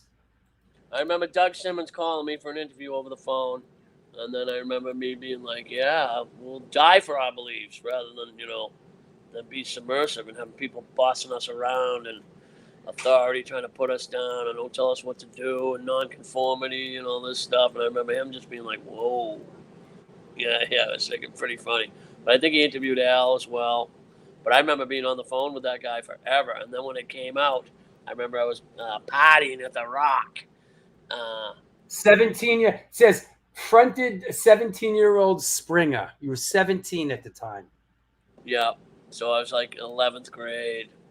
But I remember we were in Squantum at the thing, and then the store 24 or 7-Eleven. There was one way out on the island there. And I remember Sunday morning or Saturday morning, that paper coming out. And I'm like, we're going to be in the paper. And everyone's like, yeah, bullshit. And I remember going down and stealing the whole, I clipped the thing, the paper up, and I opened it up and I found the article and I took the whole fucking batch of them. And and I'm showing my friends. And they're all like suburban idiots that they don't even know they're into Rush and fucking Led Zeppelin and shit. And I'm like, dude, no, I'm in a band. Look we're in the paper. This is the Phoenix. They didn't really get the gravity of it, but I fucking took every one of those papers. And then I was like, you're stupid. You should have left them there because now the people can't read it. But I'm like, fuck it, I got them. Free Press was the BU paper. So whether or not it was a commie rag, hard to say. No, Maybe it was. The Detroit Free Press is still going. That's a quality paper. Yeah. They supported MC5 and Stooges and stuff like that. So that I would call that. It's just the whole idea of free press just makes me think that, because that used to be a big deal back then. We had those communist infiltrators coming in and trying to sway us. And I remember those brown shirt guys from out Western Mass would come to all the shows, and they were trying to get me to be the spokesman for this thing and stuff. And I realized many years later that they were real Nazi Party guys, and it was like brown shirts. Yeah. Here's a shot. Here's a shot for the media workshop. I showed this on the last show. I'm on the right, rocking the classic sweatpants and combat boot style, and Dave Smalley is towards the bottom, and you're up about 12 o'clock. There's Choke, Steve Grimes in the middle, and you can see you're popping out there. This is at the media workshop. It's probably during a Gangrene or Jerry's Kids set. Yeah. In the pit. Yeah. Pit was great because you could knock out all these big bastards and you wouldn't have to really, it wouldn't be a conclusion to it, You'd be able to sucker punch somebody. And I always put the carpet tacks through my spike bracelet so I could shred people up. Oh. And then I got to the point when it got really big and all those violent dickhead, like Henry Rollins says, the fuck you guy, came to the shows, Jello Biafra called the Nazi punks or whatever. But once that whole jock thing came into our thing, my whole thing was try to get through the crowd without getting hit by anybody. Get around the circle without it makes people smash into each other, set them up like that was my whole thing. I remember coming home. And like being like, what the fuck is this? And like somebody with studded like carpet tacks, like I'd be like, how the hell did I get cut like that? That's what you get. Enter our pit, you'll feel our might. But it was a good way to get out because it was fun, man. You'd be exhausted Monday, and you could get through school because you got all that shit up. But then by Friday, you'd start bubbling up again. You know, I always got in trouble in school on Fridays, always. Yeah. Could not avoid it. Hey, I need to take a break, but before we take a break, let's. You could go. It'll be a couple minutes. You could go out and smoke or whatever. But let's do this. Let's talk about this before you go. Your last subject there. I know this is a little bit later on. We might be bouncing about, but we got to touch on the infamous Paramount Theater show in Staten Island. It was Dead Kennedys, DOA, Kraut, and SSD. It ended in an absolute riot between the punks and, in lack of the better terms, we'll call them the Guidos, right? The neighborhood Italians, the Guidos. Who called? It who ended called up the fucking Hells Angels? Who called the bikers? They called them up for backup support. Is that right? Oh yeah, motorcycle gang came down. What do you remember about? What do you remember about? They were the actual Angels, or they had their own terminology, but they were a uniformed gang that pulled up on motorcycles, man, and got out, and they had the chains and the pipes. I had only seen that stuff on in movies about gangs fighting with chains and knives, and I've seen knives, plenty of knife fights, but not the pipes, like pulling off the motorcycle, who with the pipe or the chain swinging it, like, whoa. This is a photo that I actually took that night. This is one of my photos. Yep. Nice. That looks good. Yeah. It was, I actually took this photo, and I also took this one, which is interesting because this was taken from the parking lot across the street from the Paramount where my van was parked. And what happened was... You lost your keys. You remember, I lost my keys. Yes. I lost my keys. Ass. We're all trying to get out of there. There's fucking mayhem going on. And it's like, where the fuck? Couldn't find his keys. I lost my keys in the riot. I think we had to pull you in our van and take you off the property for a while and then go back or something. No. I got in the van. No, I got in the van with you guys because in the midst of just, the whole fight, the brawl, on the street. cars right- getting smashed, punkers right going there. down, You know, bikers. We chase them down the street. They chase us up the street. They grab one of ours. We grab one of theirs. In the midst of all this shit, I lost my fucking keys. And so what I did was I jumped in the van, in Al's van, and went back with you guys. You guys left. You guys got the hell out of there. And you guys dropped me off on the FDR Drive in Manhattan because that was on the way to the New England Thruway that you guys were going home. Dropped me off literally on the side of the FDR. And I went to my dad's where I had a second set of keys. I got the keys and I took a cab back to the Paramount. And I showed up just as the sun was coming up. And there was glass everywhere. Fucking, it was chaos, man. Yeah. After a fucking shootout like the Old West. Oh, it was crazy. I remember Al's big concern was the equipment.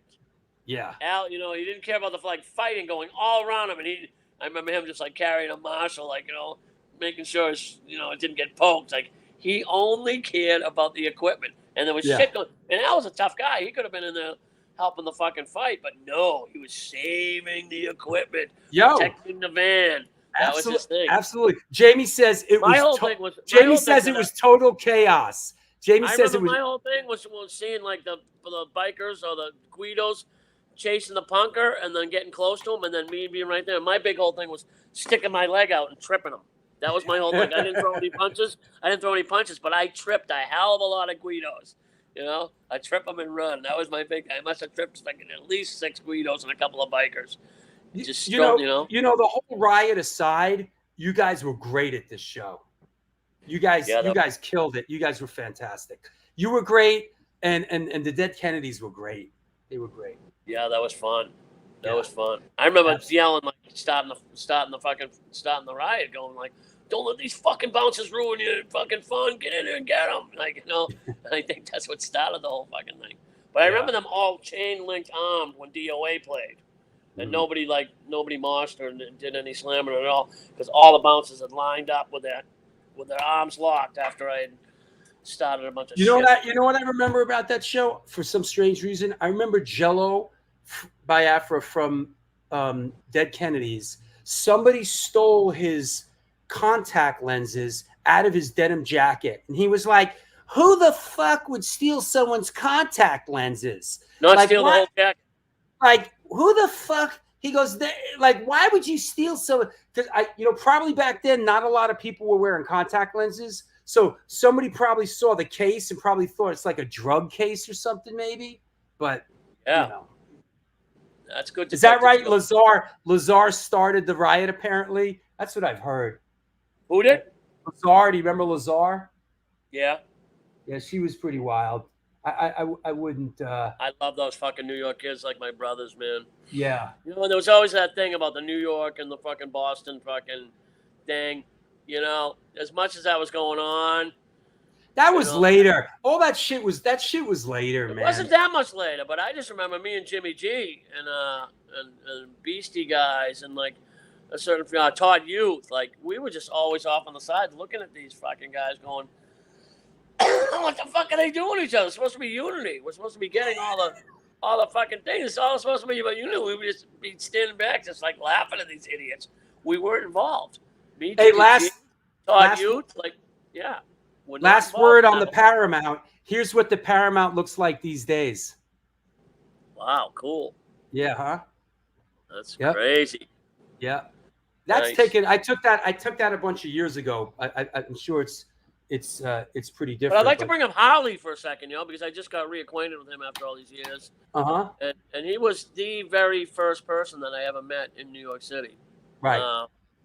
And to me, he'll always have a warm place in my heart. I don't care all the shit that he's gone through or you guys say this and that. That kid will always be that little kid standing up, playing the drum kit for the fucking Stimulators. And he's a mean, serious guy and bodybuilding and all that stuff and a tough little fucking prick. Don't ever fuck with that kid. But, we just became friends again, and it was just a pleasure to, have him back. I guess we got in a little shit out of that festival or whatever. I stuck my nose in where it doesn't belong or whatever, and he may be right and I may be right. But fucking Waddy from The Exploited, don't ever rag on the fucking Damned. You wouldn't be anything without the fucking Damned. And that Waddy guy, I guess I looked into it, and he rags on everybody, and that's his thing. But I didn't really know that about him. But, Harley, the first story was when I met him, he's like, do you have any money? And I'm like, yeah. And he goes, are you hungry? I'm like, yeah. He goes, because I got some coupons at my house. And if you buy a Big Mac from McDonald's, I can get a free one. And so he took me over to the Lower East Side, fucking up in this Puerto Rican building or whatever, and snuck into his house. He's like, gonna be quiet. I don't know if it was his aunt or his mother. But yeah, I remember her coming out and being like, Holly, what are you doing? And he's in the kitchen rifling through, pulling the key. She goes, we need those to feed the family or whatever. And he's like, run. And we ran and we went and got Big Macs. And he got a free one. And I paid for him. And then the next time I went down because I was going to my senior, not my senior prom, I think the 9th grade dance or something like that. And the girl that I was going with was really tall, so I needed to go. Oh, wait a second. Wait. I got from England. Is that? And he helped meet that Jim guy from Trash and Vaudeville, who helped me get a discount on my creepers to wear, so I would be taller when I danced with the girl. Where's my Springa? Oh, here you go. I love Holly. Hey, is this the girl you're talking about? Boom. This one? No. Whoa, those are the red creepers. Those are the red creepers. Is that your prom, bro? That's one of them. I went to 9. Jeez. I went to 9. And yet Christine Elise wouldn't go with me. So she wouldn't go with you, so you had to go with was a Plan girl B? who got expelled. She got expelled from our high school because she was a She looks like such a nice girl. Why would she get expelled? Oh my God, she had a mouth on her. Oh my God. But anyway, they couldn't do anything about who you brought. You know what I mean? She was kicked out of the school, and she had to go to Quincy High or not North. But I remember her showing up, and I remember her taking the cigar out of the dean's mouth and throwing it in his drink in the receiving line. And they're like, "Yo, you two are together?" Yeah, it wasn't a romantic really thing. It was more like, "Fuck you" to the school kind of thing. Yeah, it took a while, as a young person, for me to figure out what you do with this penis. It was like I was into music, slam dancing, getting into trouble. It was only later on that I sort of figured out, okay. What, sex? Dude, I was into the romance since day one, since 5th grade. Not so much sexual activity, but the romance. I still am, wicked romantic. I almost burned down this girl's backyard one time because I made a heart on Valentine's Day out of gasoline, and I lit it in her backyard, and I almost fucking burned the whole neighborhood down. Hey, we're talking about New York, right? And we're talking about Harley and Jimmy, and we got to touch on this place, which was A7. And here's one of your brother's shots from A7. When you guys used to come down from Boston and play A7. There you see Jimmy sitting. I'll show you the next photo. Harley's in it. But any memories of when you guys would come down in those early days? Because I remember we'd come down, to support you guys. We'd make that road trip, and these shows. SSD Control, which is what I remember. You guys are there. I've said this before, and I know Al's not fierce.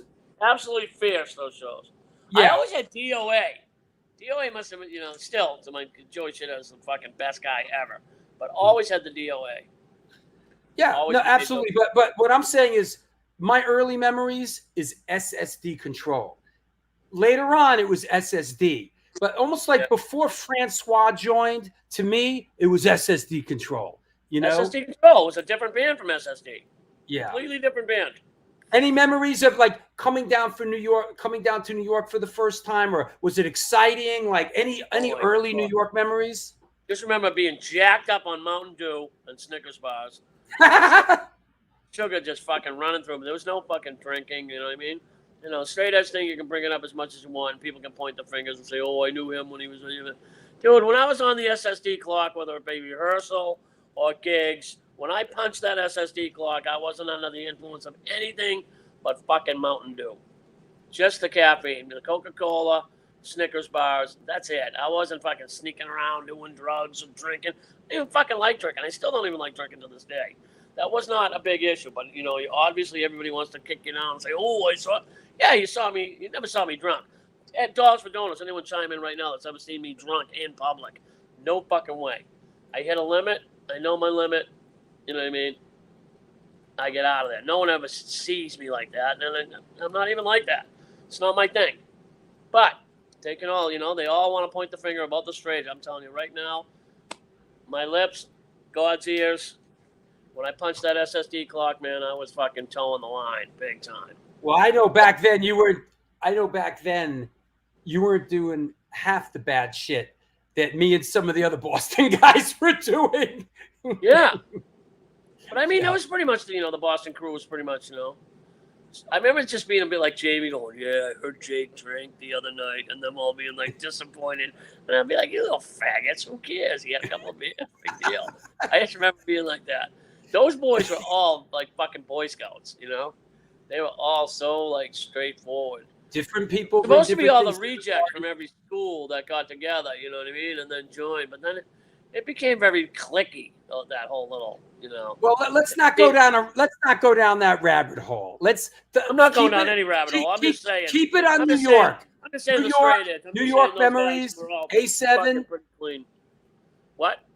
A7. New York memories. Here's another one. Right. This photo actually sits in. Here's the flyer from that show. Here's a flyer from that exact show that I just showed you. This is pretty cool. Here you go. Boom. The Mob, SSD Control, Kraut, The Influence, The Eliminators, which Vinny Stigma, this is before Agnostic Front. Vinny Stigma was in The Eliminators. Wow. Yeah. January 15th. Yep. Wow. Yeah, I remember a lot of winter shows, man. Yep. A lot of winter shows. Yeah. Yeah, the Mob, it was great. He passed away. God bless his soul. Yeah. Yeah. Fucking loved him. Here's the other shot from A7. And this was the one that hangs in A7. You could see Harley and original Cro-Mag singer Eric Casanova sitting on the bottom in front of Jamie, and across their foreheads, written across their foreheads is Cro-Mag. Nice. Yeah, check that out. And on the bottom left, Jimmy G tearing it up on the dance floor. Dr. No from Bad Brains. Katie the cleaning lady. Adam Yauch from the Beasties. Yep, in front of Sam. There's Sam. Yep. Jimmy Johnson. That's a good shot. That's a lot of celebrities in that. Yeah. Yeah, it's one of your brothers, man. One of your brother's shots. Yep. Great shot, man. Oh, yeah. Yep. The place looks bigger than I remember. Yeah. Jamie says, I love the Mob. My favorite. Getting ready to go to A7 and going down and just, being jacked up on 2 and then getting there in New York and then finding out you didn't go on until like 2 in the morning or something. Like, I was like, what? Yeah, and then just being like, all the angst. But, I remember everything of every moment of everything, but on stage, fucking blurs, complete blurs. You know what I mean? Don't remember at all. Check this out. This is really interesting. Check this out. When I scan these photos of your brother's photos, right? On the end of the roll, there was a couple of photos, right? From this A7 show. This is one of them. Like there was an accident in front of A7, right? You could see the guy in the car with the front smashed. You see the smashed windshield where his head hit, and you could see Dave Smalley crossing the street. You could see Katie the cleaning lady there, and you see Al's van parked on the fucking corner. Wow. Yep. Can you read the street signs? What do the street signs say? It's Avenue A. It's in front of the A7. Oh, nice. It's literally. Is that Niagara right now? That place? Yes. Yeah. Jesse Matlin's getting better, right?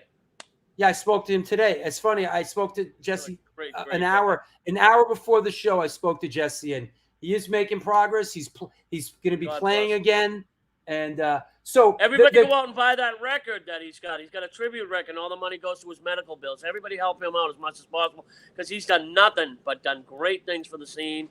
And Jesse Matlin is, salt of the earth. That guy is phenomenal. Yep. His bands have always been great. So everybody, please contribute to Absolutely. getting him back on his feet. Another photo, the second photo. It looks like that car hit maybe one of the kids that was in the A7, because that's his beret is on his chest. They got him and they're taking him off in the ambulance. So these are cool Looks like things. bringing out the dead from Scorsese.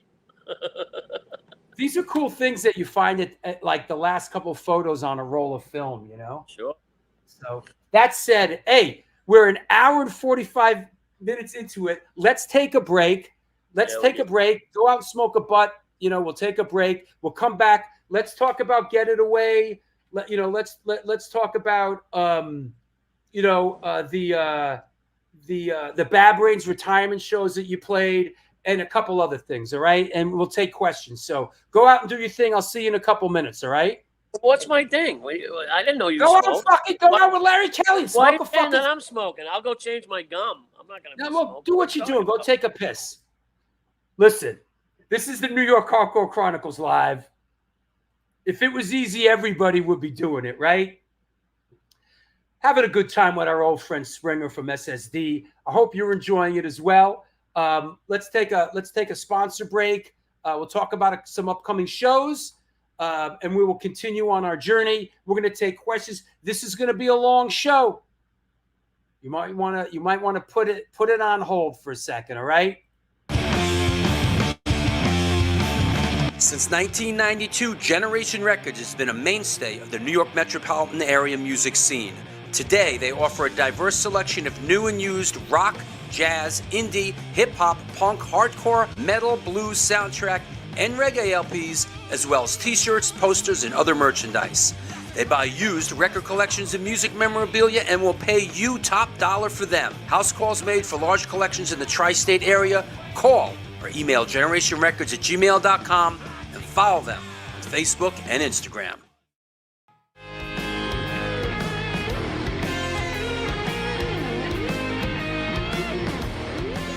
Will that be cash or in debt? Do you mean debit? Yes.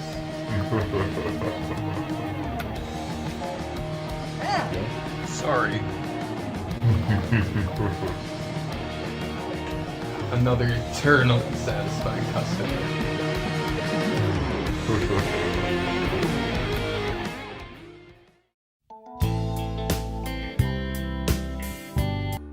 Hey guys, Vlad from Organic Grill. As you can see, we're in new location on West 3rd Street, right by Blue Note and Comedy Central.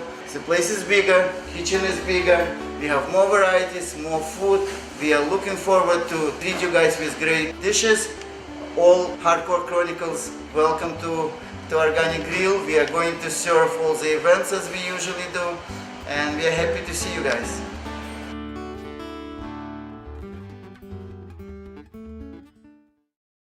Peace, what it do? Welcome to NYHC Comics at 117 Main Street, Dobbs, Surrey, New York. I'm Debo the Pro with my homie Lee Farley. Welcome to the spot.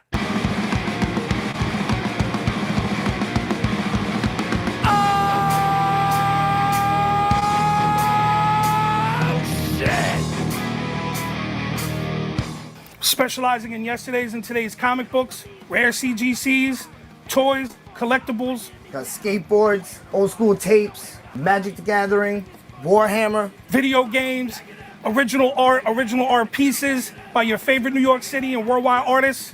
Let's go. Skate decks all day, baby. We also have the young reader section here for like 10 and under.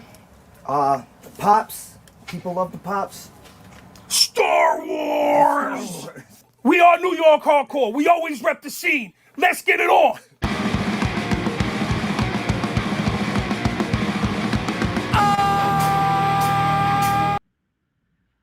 And we're back. This is the one, the only, often imitated, never duplicated. Clank your chains and count your change. The New York Hardcore Chronicles live. I want to mention a couple of upcoming shows. 1 week from today. I like doing shows. I like doing Sundays, man. Just Sundays. Pack a lot in. Quality shows. 1 week from today, July 14th, Tony Portaro from Whiplash, celebrating 40 years of power and Pain. There will not be a show the next week because that Sunday at the Barry Electric, free all ages Sunday matinee. If it's free, it's for me. Sworn Enemy, Incendiary Device, it's going to jump off tonight. Cropsey, Redwoods, and Foul Pride. DJ Cindy Halfrats, you may remember from Lunachicks. So there will not be a show on that day. What will be happening is a couple of days later, we'll come back with a side trip show with Jonathan Alpolieri. He is a war photographer, has an incredible story to tell. A couple of days after that, Gerard Lindsay of 45 Adapters will be on the show, which reminds me, of course, I got to do my ska book homework. We'll talk about that in a minute. Sunday, August 4th, Jump Around, Get Up, Get Down, Danny Boy O'Connor from House of Pain. Speaking of the ska book, Daniel Raychow from the book he just wrote, Too Much, Too Soon, the Two-Tone Record Story. Rude Boys, Racism, the Soundtrack of a Generation will be on the show on August 11th. Sunday, September 8th, Vinny Stigma and Howie Abrams will be on the show celebrating the book release of Vinny Stigma, the most interesting man in the world. So all that coming up. Hey, show needs your support. A couple people have fallen off. If you love the show, if you enjoy the show, please, I implore you, get on board with Patreon. Come be a patron. Support the show. Nobody's getting rich here. It just covers a couple of things so we can stay focused, do our homework, and make great shows. There's a Patreon page. Please come aboard. There's a $2 tier, a $5 tier, so on and so forth. Support the show that supports you. There's a PayPal address there. If you want to make a one-time donation. There's also a super chat function for this show. You could do a super chat function, ask a question. It comes through in color. I see it. You go to the front of the page. But please support the show. Now so more than ever. If you watch the show and you enjoy the show, step the fuck up.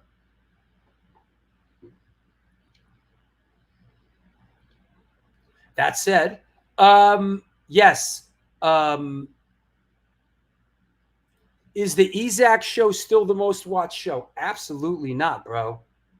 The Ian MacKay show is the most watched show. By far. Spinners of Yams. Top chat, Drew and Springa. Well, thank you, Spinners of Yams. Thanks to New York Hardcore Comics for the third base figure I ordered. Absolutely. Drew, we're going all night. Springa is the best. We need more. We're gonna go for a while. Really good so far. We're gonna go for a bit, so don't sweat it. Come on, you bums, step up. Thank you, John. Okay, here we go. I think I covered everything. We'll get into a couple of events. Hey, Larry Kelly. Yo, Larry. And what's up, bro? How are you?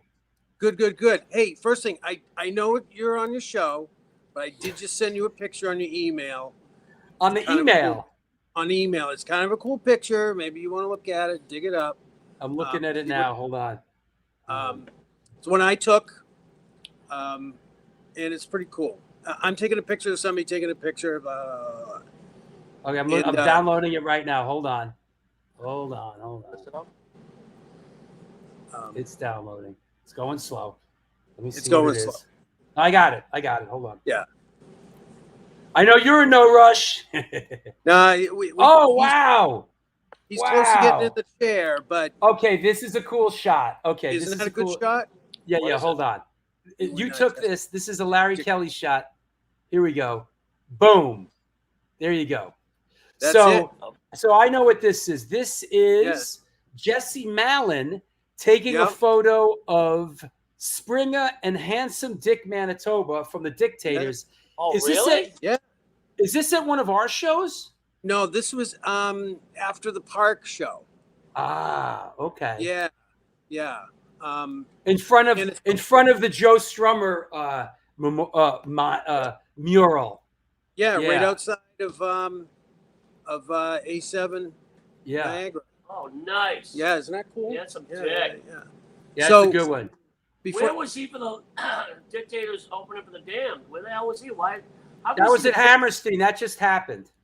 How can you have the dictators without handsome dick? Exactly. Hey, bro, I couldn't tell you that. I don't know. So I'm gonna get him. I'm gonna get him back in the chair. But first thing, All right. Vlad. Everybody out there, go to Vlad's. We got to keep him alive. He's important to everything we do. Thanks for the reminder. Yeah, everybody, if you're thinking, listen, Organic Grill is going through a rough patch.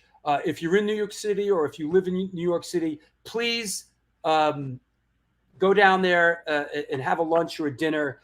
We can't lose Organic Grill. He's having a tough time. So please support Organic Grill. Also, I want to shout out Kevin Salk, who sent me, he was on the show recently, Punk Photos from a Fan's Perspective, photos by Kevin Salk. Great book. Thank you, Kevin, for sending it to me. Sent me a nice card. Dear Drew, thank you again for having me on your podcast. Is this a podcast? I always kind of felt like it's a live video streaming show. It's a TV show. Come on. Yeah, it's a fucking TV show. Thank you show. again for having me on your podcast. I had an awesome time, Kevin. Thank you, Kevin. It was my pleasure. So back again. Yeah, once again, let's bring the infamous Springa. What is that you hold? What is that? Speaking of great books.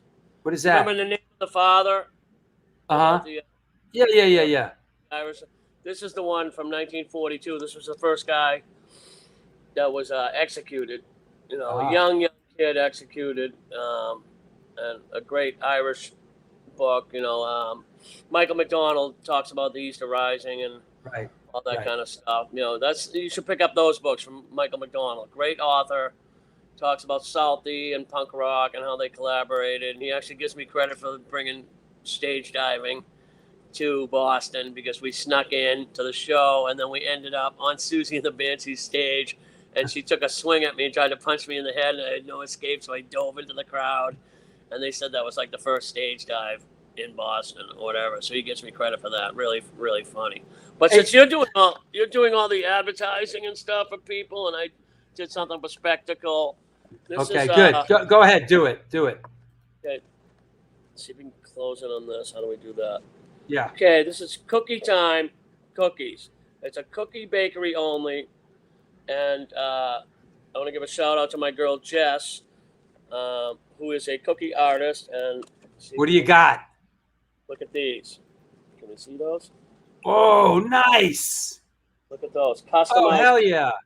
So if anybody has an event that they want to, do and they need desserts for weddings, anything like that. That's awesome. That's awesome. These are all the cookies, and this is Cookie Time in Arlington. Look it up online and give Jess a shout out, and she'll help you out for events. And that's on Mass Ave in Arlington. Cookie Time Bakery. That's my sponsorship, Spectacle. Okay. And there was a question that came up on the that somebody chimed in. They wanted to know about the song "Woke Up Tied Up" that Murphy's Law covers. Now that's actually a Beer Nuts song. Now Beer Nuts is the best punk rock band in Chicago, and that's Herb Rosen, who runs the Liars Club, which is basically like the Rat or the CBGBs of Chicago. That is the best club. So any out-of-town people from around America, you go to Chicago, you go to the Liars Club, look up Herbie. He's the ambassador to all punk rock. Everybody knows him, from the biggest, rock bands all the way down to the smallest little hardcore bands. Liars Club in Chicago on Fullerton. You go there, you drop the name, drop Drew's name, drop my name, drop any hardcore names, and those people will treat you good for being in love with punk rock and hardcore. They really take care of everybody. It's a great time always. The Liars Club, Herbie in Chicago. And those are my endorsements. Spectacle, Cookie Time, Liars Club. Those are my endorsements. Okay. Got it. Let me get my hand on the steering wheel. James G. Warrior says the cookies look like punk rock buttons, right? That ties in with this. This is also from your archive, and I wanted to touch on this. This is part of your button collection, right? And one thing that I give you credit for, you were like the first person that I saw. You used to make great homemade buttons. Like that black flag clocked in button you made is homemade. Stand and deliver on top on the right you made, and discharge Y you made. The decontrol, right? Isn't that a decontrol button? Sure. Yeah. You used to make great homemade shirts and homemade buttons. Homemade shirts, yeah. Yeah. Came out of the need, and you didn't have a lot of merchandise back then. So you wanted to support your bands, and that's always the thing about wearing shirts, and it's kind of an advertising, and There you go. It's a way to introduce yourself to people, letting them know what you're into, and you start dialogue and you make friendships. Like the Damned, I always had the Damned on everything, and the DOA on everything. How about this one? Look at this one. Oh yeah, there you go. Yeah. The S and the D, the famous. Yeah, well, were you the first ones to do the big X and the letters, and then New York Hardcore took that from that? I don't know, man. The big X was like the straight edge, and then the D was for decontrol, and then the little X for all the people we shit on. I remember that.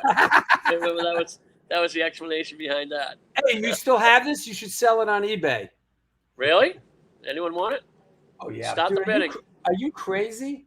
Really? All this shit. Yo, you still have this one? Wait, I got a couple. Wait, do you still have this? Wait.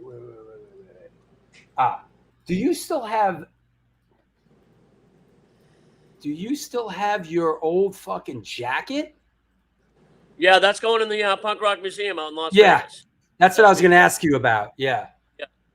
I just visited there for the first time. Yeah. So give a shout out for the Punk Rock Museum. Anyone in Vegas, go down there and pay, and go look at all the stuff. They don't have that many Boston Flyers, which they should. Right. But I think we're bringing a whole Boston exhibit that's coming on the 50th anniversary of the Rat. And it's going to be in Boston at some place, and then it's going to be in a pop-up location downtown. But they want to take the whole exhibit and bring it out to the Punk Rock Museum, and then we're going to try to organize to have bands play in that room, like Jerry's Kids and Nephews and things like that, and have that all happening. Like they do a week's worth of just a tribute to Boston hardcore, out there. Yeah. But I just met all those guys, so shout out to everybody at the Punk Rock Museum. Thank you for treating me so well when I was out there last week with Mike Dean, the original drummer for Gang Green. Yo, here's one of my favorite. I always remember you as a teenager wearing this one, bro. Oh yeah, I got a picture of me with that Christine took when me and her went out to Hollywood, and we went up to the James Dean, the Griffith Observatory to see where the knife fight was, in the back there. That was our big thing. We were out there, as tourists, going around. That's a great one, man. And then she became a big actress, and she never told me that was her, that was what she was inspiring to, I wish I had known a little bit earlier because, I got into acting and stuff like that. I went up to Chicago originally for Second City. I got accepted into their pre-program, and I did a bunch of, I did years and years with that before the touring company, and then they wouldn't let me go on the touring company because they said I was a loose cannon and their insurance wouldn't cover us. I like this one. You took the Washington D.C. shirt and wrote above it, "Corruption in the offices, Washington D.C." Love it. And then on the back it says "Rebellion in the Street."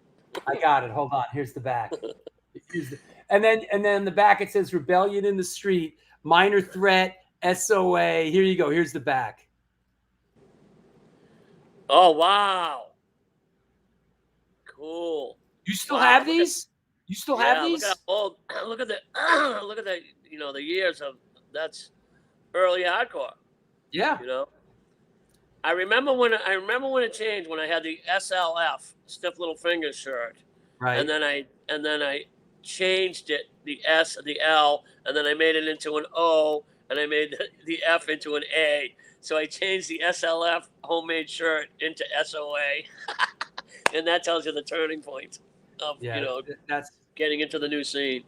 But I love that green vinyl SOA record. That was great. Oh, that's one of my. A lot of people, have a lot of stuff to say about Henry joining. That record was a huge influence on me. That SOA 7-inch, what was it called? Policy. What was it called? The 7. What was No the policy? No policy. What was that? The SOA 7-inch? No Policy No EP? Policy. What was it called? Yeah. Nope. Here's last homemade T-shirt thing. Here you go. Boom. Nice. No Policy. Thank you. That's what I thought.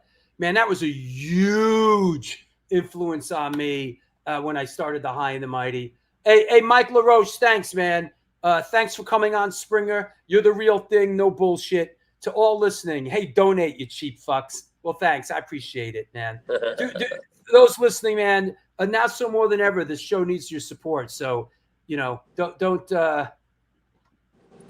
Now more than ever. Now more than ever. So, all right, let's get into this. Let's get into this one here. Before we get into Get It Away and all that, but in 1982, the Bad Brains were playing their retirement shows, and we all came down from Boston, and you guys played, and it was probably one of the most incredible shows I have seen in my life, which was you guys played the last show that the Bad Brains were supposedly, it was on the 26th. It was Antidote, Frontline, and SSD Control. And I have a photo. From that show. Let me find the photo. Funny story behind this. Yeah. Now this is a great. Your brother took some great photos, and here's one of them. That show? Of this show. That's the show? Yeah, this is the Bad Brains at CBGB's when you guys came down and played that crazy show. Okay, I got a great story about that. All right, my friend Nash Gato from Urge Overkill, right? Mm-hmm. Kind of a guy who burned a lot of bridges, but man, seriously. But then again, who hasn't? Those Urge Overkill records are so great. But I did him a lot of favors. Like I built him this. I was a carpenter for many, many years, but I built him this huge, long, period dining table with big thrones and stuff, so he could have dinner parties. And he had paid me back a couple of. He's not really a gift giver, but I am. But he gave me this DVD, and he actually wrapped it and gave it to me for my birthday or Christmas or something. And I opened it up and I look at the dates, and I go, "Oh, that was Christmas. My parents would have never let me go to that during Christmas. I would never been able to see that Bad Brain, so I never went to that or whatever." And then I opened it up, and then it was us playing it, and I'm like, "What?" I had no idea. And I was wondering, did he know that was on there to give me that gift? But that's the way I found out about that. Wow. And then I'm thinking it was at the show that I spent, because I think we played there, 2 or 3 times? What, CB's? I remember playing there and then coming out, around that side stage, and then you would go down that little thing, and they had the little fake dressing rooms with the curtains, and then you go downstairs to the bathroom. And the lights were on you. But I remember coming out of the back darkness and coming out and having those lights blinding me. And I jumped up and smashed my skull off of one of those hanging things. And I literally saw birds and stars like the cartoons. It came down and I don't remember that show. Here's another shot. Don't remember that show at all. Interesting, because it was such a legendary show. Who and is you that guys. guy? Camera, and where is he, and how do we get that video? We went through this. I went through this. Nancy went through this. We went through this. The guy has the footage. He's the guy that shot the Bad Brain stuff that they released on DVD. He thinks he has the Holy Grail, and it's worth tens of thousands of dollars, and he won't give it up. Oh, okay, good. Yes, so MJ James. Maybe we'll get Trust Records on that and see if they can make a deal. There you go. Bad Brains retired. Yes, the Bad Brains retired in 1982. I think it lasted about. I think they retired in 82, and then I think they came back in 85. But yeah, that was it. They went and did reggae stuff, but 82. So we played the last show of that triple bill, and then that was it. Yes. So we actually played the last Bad Brains official. Yes. Wow. Yes. Welcome to your life, Dave Spring. Okay, so I'll tell the story about the Fridays of meeting at Newbury Comics. But wait. Let me post this. Yes. Yes. Hold on. Yes, Billy. Al is playing a hammer in this shot. I don't know if Al's That- watching, but very That interesting. turned into the Boston Bruins hammer, right? Oh, did it? I didn't know that. Yeah, that's the one that he did the stickers on. Wow. But the thing was, we would meet up at Newbury Comics on Friday, be like, FUs, what are you guys doing? Well, we're opening for the Misfits at the church basement. And he'd be Right. like, oh, great, you guys are getting tighter, you're getting more popularity, and we all know that, the Misfits fucking suck live. So there's a possibility you might blow them off the stage. Kane Green, what are you doing? We're opening with the Circle Jerks to the channel. Well, you're getting played on the college radio right now. You got a new single, you're tight. Circle Jerks from out of town. There's a chance you might get the crowd and blow them off the stage. Springer, what are you doing? And then it'd be like, whoop, whoop, whoop. I have to open for the Bad Brains because there's no fucking way you're blowing the Bad Brains off the stage. We loved them, man. The Bad Brains were great. But I never even knew how many times we played with Minor Threat. Shitload. Bunch of times. Because I don't dwell on the past. I'm not living in hardcore land. I'm not Johnny Hardcore. You know what I mean? Well, you know what? I'm paid to live in the past. So here we are in the It's past. nice to visit. Welcome But to until my that world. album came out, the Kids Will Have a Say came out on Trust Records. Hey, you want to go there? You want to go there? Or maybe it was your film, right? All Ages. Maybe it was What? all that started Yeah. making me think about that. Yeah. Because I've had many lifetimes since then. I'm looking for you know what? Let me ask you about this. I remember what? Do you remember this? Walking in the sand. Remember this? Oh yeah, Rock Hotel. That you know what? That's what this was a Rock Hotel. This was Who's the got that photo? I want that back. it's from your friggin' archive, bro. I don't know. This is from your archive. I want that back. Because look at that shot. That's crazy. Who took that? I don't know. I But remember the last time that I saw you play was at the Rock Hotel. Was this show, and this was the last time I ever saw you play, and I really missed out on the whole how we rock and break it up stuff. I never saw you again after this, so my memory of SSD Control or SSD is really up until this point. I never saw the rock stuff, So we were headlining that Rock Hotel, huh? I don't remember know. that show being fucking packed. But yeah, I remember we were doing Alice Cooper 18 I think probably for the first time. I remember I had that because I had that theater paint or whatever with the black, and I remember going behind the amps, because Al was always like, "What's he gonna do? What's he gonna do?" I never told him about any of my stage stuff, but I remember just smearing that fucking Alice Cooper eyes on, and then climbing up the PA, and then popping out, dun, dun, dun, dun, dun. Yeah, and making the. Did you tell him you were bringing out that you had the pig's head? Well, I initially said I wanted to do a tribute to the Boston's Finest, to the police department. And I wanted to dress up a mannequin with a pig's head on it, and then fucking sing to it, Police Beat. But then he was like, no! So I literally went to Chinatown and got a roasted pig's head on that Sunday morning, and then brought it and snuck it into the show, and then brought it out. I remember this, man. It stunk. It was nasty. Oh, yeah, it was all caramelized. I remember it getting was thrown nasty. into the audience back and forth, and then I remember the head fucking hitting Jamie in the jeans and the fucking dungarees and tearing, like the teeth on it, tear open his fucking jeans. And then the thing split in two, into two heads, and then they were going back and forth. And then Al's like, retrieve that. Get it? So I got one of the pig head back. And then when we were loading the equipment out, when the club was all dark at the end, I heard all this scribbling, right? And the bouncer shined the light on, and it was like 6 rats fighting over the other half of the pig's head, tearing it apart. Here's a great. This is the way I like to remember it.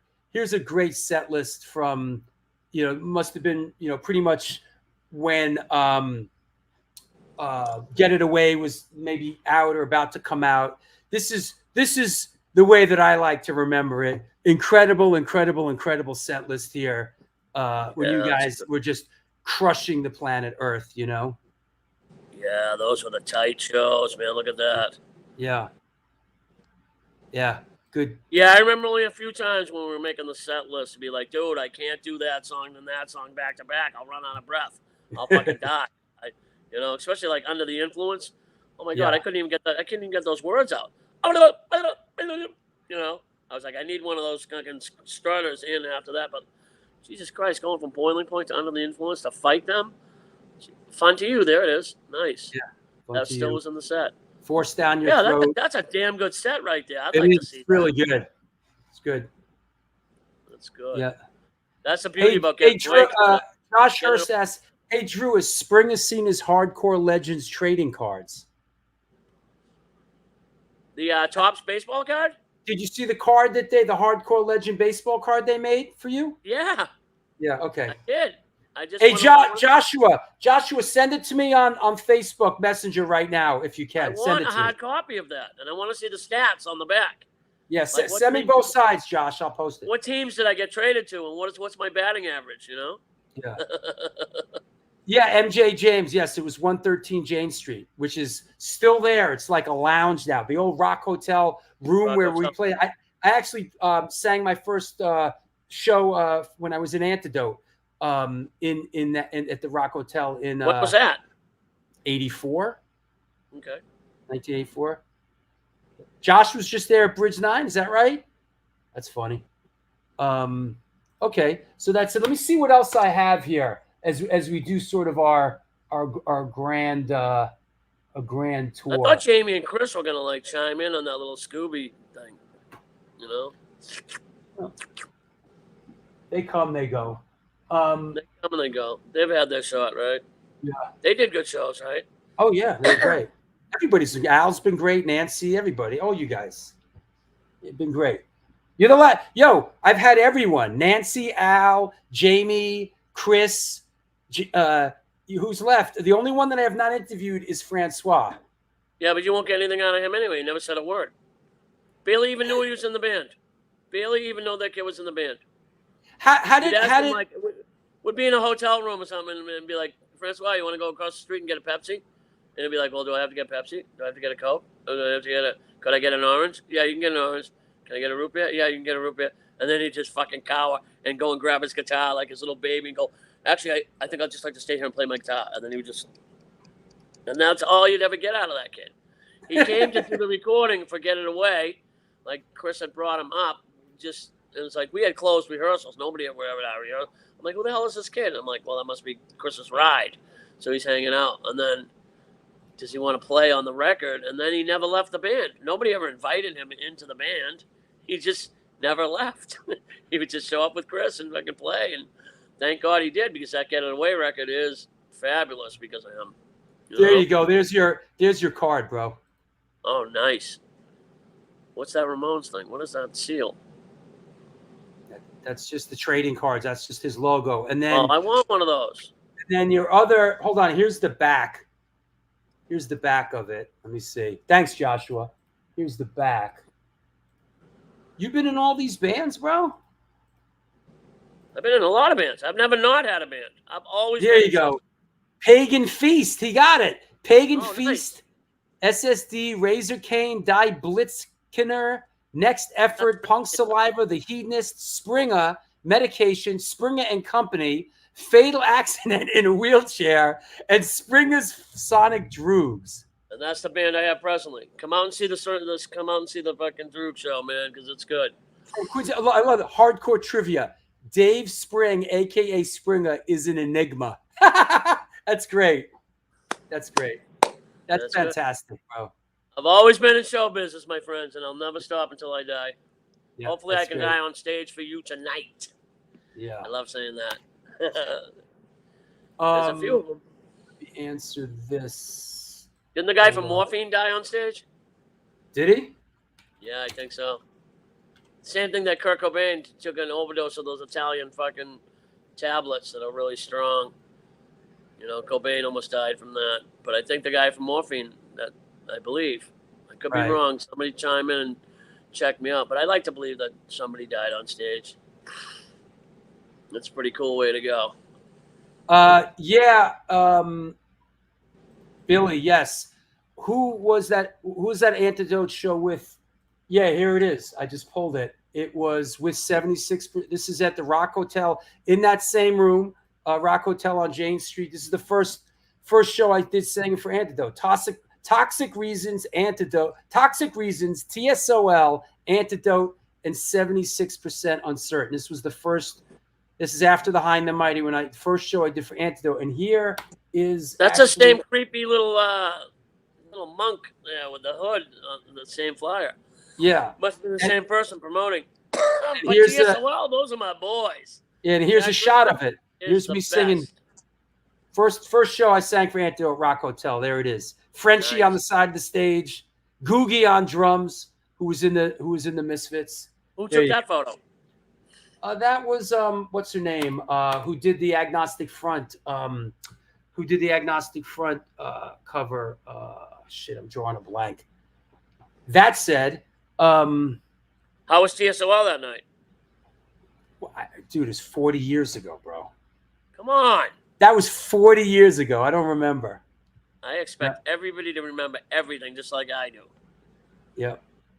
I've seen them so many times, and they're TSOL, always great. TSOL is always great. Always great. I just saw Jack Grissom at the No Values Festival. Hey, let me ask you. I know we're kind of. Let's just take a big skip here to sort of the last SSD, show with Executioner and Spike Raven at Suffolk. What was this really the last show, or did you guys go out west and play a show after this? No, that was the last one. That was like a it. metal show. Yeah. Yeah, that was the last one. The last one in LA was either Social Distortion or Suicidal at the Olympic Auditorium. That was a big place to play. That's actually the place. It was it was like a 5-sided stage thing, and that was this right the here. Olympic Auditorium. Here. Oh, I don't know. Yeah, that's it. That's from the Olympic. Yep. But if you watch the first Rocky movie, the night before the big fight, and, Stallone is walking around the empty auditorium. That's what it was, Olympic Auditorium.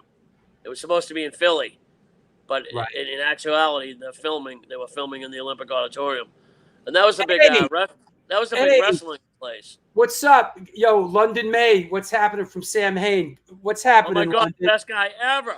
Yo, we haven't seen you in a minute, London. I hope you're doing well, buddy.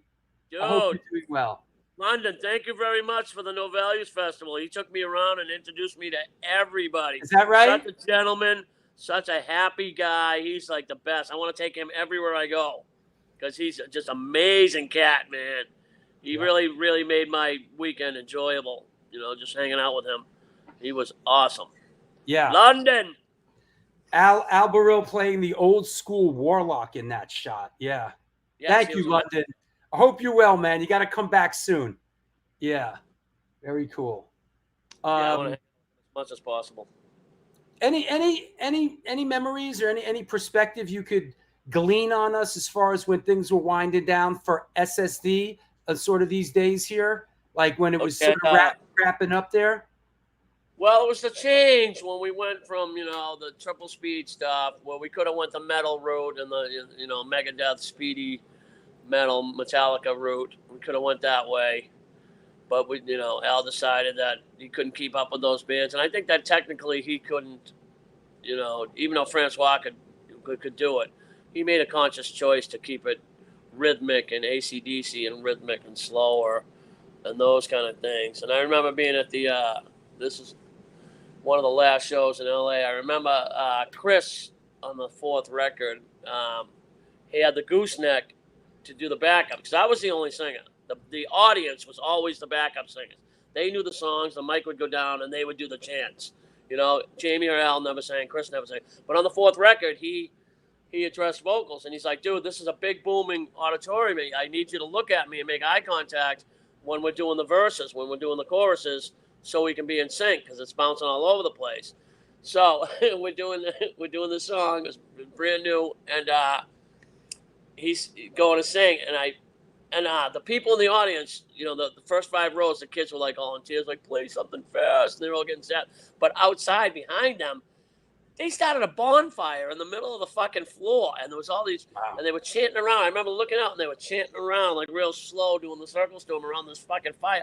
And then all these fireworks start going off, Roman candles and fucking skyrockets and bottle rockets, and the shit's flying, and people whipping shit at us. And there's 3 spotlights on me, and I'm fucking like this, right? And I'm going, and all these fireworks fucking flying by, and like I remember, yeah. Now it's time to do that chorus thing that Chris wanted me to do. So I jump up on the riser. And I go to sing with him, and he goes, "You're on fire, man." I'm like, "Yeah, thanks, man. You're on fire too." And he goes, "No, you're really on fire." Jake Phelps, the editor-in-chief of Thrasher magazine, who was my security guard, comes fucking skanking out, grabs the button, because I had the homemade shirt, so the blue flame was creep. They had shot a Roman candle, and it hit my thing, and the paint was on fire, so the blue flame was creeping out. I could have been burned like the witch in Wizard of Oz. But it was creeping and he comes fucking flying out and grabs me by the butt. I took the mic and I threw it up in the air, and the cord's going like this. And Jake had ripped the shirt off me like that and fucking stomped it out and put it up. And I put my hand out and looking at the cord, and the mic hit me right in the hand. I went right into the chorus with Chris, and you know the name of that song? Feel the Flame. You cannot make that shit up, And I wish to God that was on film. Feel the Flame. That was going to be our big MTV video, Jake Phelps was from Boston. He was from Marblehead. And he was my security guard. Al had assigned him to me to make sure I didn't get my ass kicked. These photos look so crisp. These are some great shots of the How We Rock era. Great stuff. Love that guitar, Al. I think it's beyond How We Rock. How We Rock was still pretty punk rock. This was the Break It Up period. Which I wish that album had gotten realized, because that was just like Radio Beat was closing or something. I remember it was just being a rush job and going in. And me and Chris had figured out we wanted like a B3 organ on stuff. We wanted to address backup vocals. You talk about How We Rock or Break It Up? Break It Up. I wish that never came out the way it came out, because it got rushed, and I think it was even after the band was broken up it came out. Oh, it was right when we were breaking up. But yeah, that would make sense. Break it up. Yeah, there you go. But the How We Rock album cover, man, I wish that artwork was different, because that would have changed a lot of perspective. We gained a lot of new fans, but we lost a lot of fans, because it was supposed to be SSD on the road, and that was the joke. That was kind of the tongue-in-cheek thing with the SSD lettering on the road, because it was supposed to be a live album, and then it never became a live album. It became the rock album, and then Al put the what do you call it? Those about to rock, we salute you. Takeoff with the gold, the bronze, and the lettering was exactly. If you look at those two albums, the layout is exactly the same, which was kind of funny, but it was kind of Al's way of being like, "Yeah, we're moving on," kind of thing. But I wish that artwork was. I mean, that artwork was cheese. You talk about How We Rock. Yeah, cheesy. Yeah. I mean, Break It Up was kind of cheesy too, but it was a takeoff on the Young Frankenstein thing, which was good lettering. Was it? And the whole wrecking ball going into the building, that was okay. I mean, still kind of generic metal-y, but that How We Rock album cover is just bunk. Because the songs themselves were still pretty fucking progressive punk rock, Yeah, those. Hey, look who just showed up, Katie, the cleaning lady. What's up, Katie? Hey, Katie. How you doing, Katie? That's our mama. Yeah. She took us everywhere, took care of us, fed us, schooled us, gave us a place to stay, always had the station wagon, drove us. She was like the scout, the mother hen. Den mother for the school kids. Yeah. Hey, that said, about sort of that stuff. Any? Could you give us a fond memory or of sort of the kind of SSD looking back? Can you give us anything you remember that brings you joy to this day? I'm pretty proud of it now. Like I said, I don't really live in the past, but yeah, I mean, you got to realize it was like a 4-year period or whatever, but time back then, when you're young like that, time lasts forever. It seemed like a really long time, but in reality, it wasn't that long. That band was, 80 to 85 or whatever. It wasn't, it was long at the time, but now you look back and it was so short. But everything happened. So, I mean, you saw that calendar that I had. Yeah. Every single night was something, Boom. And that's how I lived my life. And that was 1980, that calendar. But that's how my calendar was, all those years, and still is to this day. I see like 200 shows a year. I still am out there going. If I'm not out rocking and playing on the stage or doing a cameo, I'm out seeing what's ever happening. And I'll see everything, But a fond memory of SSD was, I think it was the time maybe that we blew the Kennedys off the stage. I remember that would be a Was that at Lansdowne? Was that the Lansdowne show? Yeah. I remember just coming off stage maybe 3 times going, wow, we did really good tonight. Most of the time I was like, oh, I fucked that up. I'm just kicking yourself, and that could have been better, and this was it. And I spouted off and maybe said the wrong thing. I just always beating myself up, not thinking I was any good, and I sucked. But there was 3 shows that I came off going, whoa, we kicked the shit out of it. One of them was in Here it is. Here it is. Here's the Lansdowne show. Here's a shot from the Lansdowne show. What shirt is that? What shirt are you wearing? Yeah, what do I got? Bad Brains, but this is from the Lansdowne show. This is the Lansdowne show. Then when you played with the Dead Kennedys. And let me see. We killed it. Killed it. Yeah, and here is this is my ticket stub, because it was supposed to be at the Cyclorama, and this is it. July 25th, 82. You guys played with the Dead Kennedys at it ended up being at 9 Lansdowne. Yep. But that was Cyclorama that it was supposed to be at? Originally it was supposed to be the Cyclorama. Alec Peters was involved in promoting it. APP Productions. APP, which is Alec Peters. But I remember the first flyer they put out, it said Dead Kennys. They forgot to put the D in it. And the Dead Kennys. We're the Dead Kennys. It was the Dead Kennys. That's funny. And I was like, what are you guys afraid to fucking put the name of the band because of Kennedy legacy in Boston? Like, the cops going to get us, the Democratic Party going to come after us, and Dead Kennedy. I'm like, I saw a flyer in the store. It said Dead Kennys. And I was like, what? And they didn't even realize it. This is from my personal collection. This is a ticket stub, the original from APP Presents the Dead Kennedys at the Cyclorama on Tremont Street. The ticket number is number 1. This was the first ticket. They had a stack of the tickets. They gave it. I was friends with those guys. They gave it to me. It's an unripped, unused ticket. I still have it to this day. But then they lost. I guess the Cyclorama was afraid of the building getting fucked up, so they moved it. And also in the basement of Cyclorama was Downtown Recorders. Was it? I don't remember the building. And that's where we recorded one of the albums. But we also recorded the Christmas song there for Newbury Comics Christmas. Is that right? Jolly old Saint Nick? Yeah, which I think is the best recording of the band in total. The best. Is that right? Yes, the best recording that we ever had as far as levels go, and and I didn't even know that song, Jolly, and I knew all the Christmas carols, and that particular one, I didn't even know it. Whose idea was it to do that? To be on it? Yeah. I mean, well, they asked us. I think Al felt bad about not being on the Boston, not LA thing, because he organized that and then pulled out. We're not going to be on the compilation. We're putting our own album out, which I kind of respect. But also, that Boston, not LA is worldwide known Boston hardcore album. But I got news for you. The kids will have their say also. So, right. But I do believe that was the most proud recording as far as. I think because I actually had a little bit of a say with Lou Giordano and Mr. B about levels. Tell the people who Mr. B was. Mr. B was a strange cat, man. He was.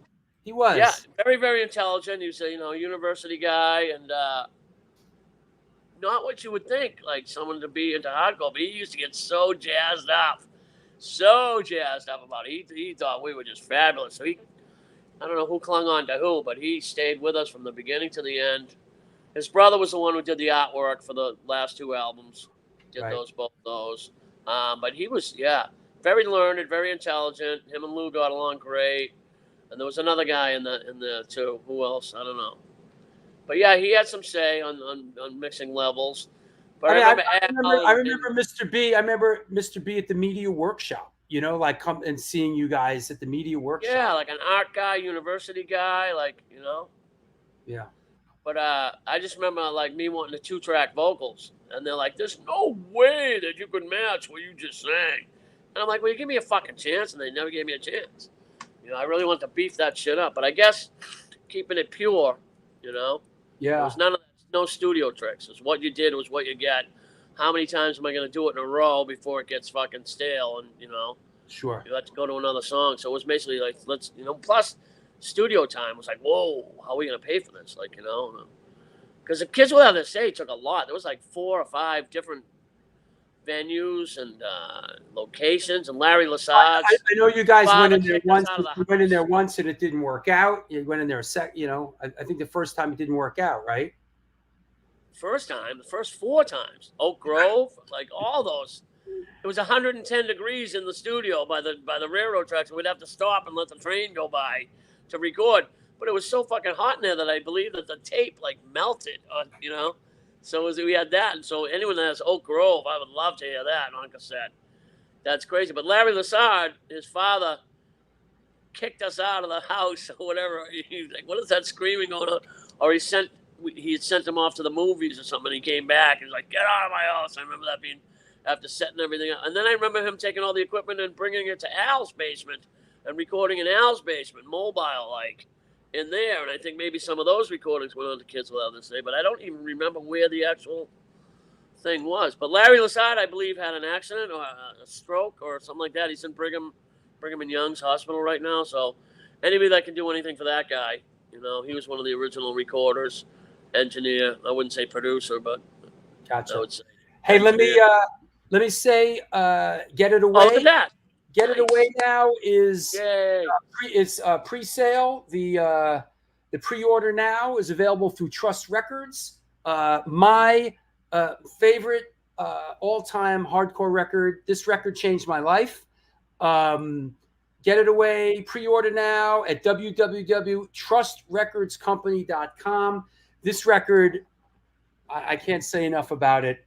Incredible record. Once again, keep on going. You can say what can I say? I can't front. This is my favorite hardcore record. Part of the reason is because I was around for it. I was around when those were the sort of the halcyon days. That's what it looks like. That's that white kind of thing to it. It looks like the album changed a little bit. But here's a shot. Wait, I got to show you this shot. This is SSD Control at Streets, and I'm about to deliver the Hebrew hammer on somebody. But you see Al Lethal behind me. You guys were on stage, and look around my ankle. Look what's around my ankle. That's the old the Nazi punks Fazuk off. Remember they had that bandana that came in the single. I have that tied around my ankle. Yeah, it's tied around my ankle. Yep. So that was SSD opening for Black Flag or TSOL or I think it was Bad Brains. Bad Brains. Black Flag, TSOL. Those were the 3 shows. And I think we played our own. I think it was Bad Brains. I think I think we played there on our own with what was Larry's first band? Kill Slug? The other one? What was the other one? Sickness? The Sickness. Yeah. That was pretty good. Yeah, all that. But yeah, here's Get It Away again. And like you look at the dates and you look at the dates of the shows, a lot of those things were because me and Chris were both in high school, that we would have to play only during like February vacation or or Saturday or Sunday. Or Christmas. Yeah, exactly. Yeah. Yep. So that's what it looks like, huh? It's all white. It's all different. Is it? Yeah, look at it. It's not as silvery. Oh, maybe. That looks kind of cool. Now we can separate it. Sure. But anyone who purchases that record, you will not be disappointed. Hell no. There's not that many songs, but it's powerful. Yeah. It really documents a time and place where hardcore was at its birth, and it was just coming along to that style. Guys are smoking. Guys are smoking on this record, man. I know. I'm so proud of it. Yeah, way more than Kids Will Have Their Say or any of the other records. That record's really great. Good. So get your pre-orders now, and it drops July 19th in the stores. So visit your mom and pop stores, and if they don't get it, make them order it.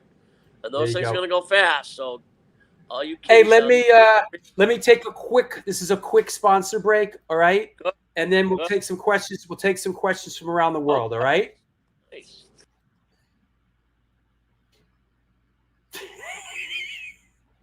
The circus rolls on. This is the New York Hardcore Chronicles live.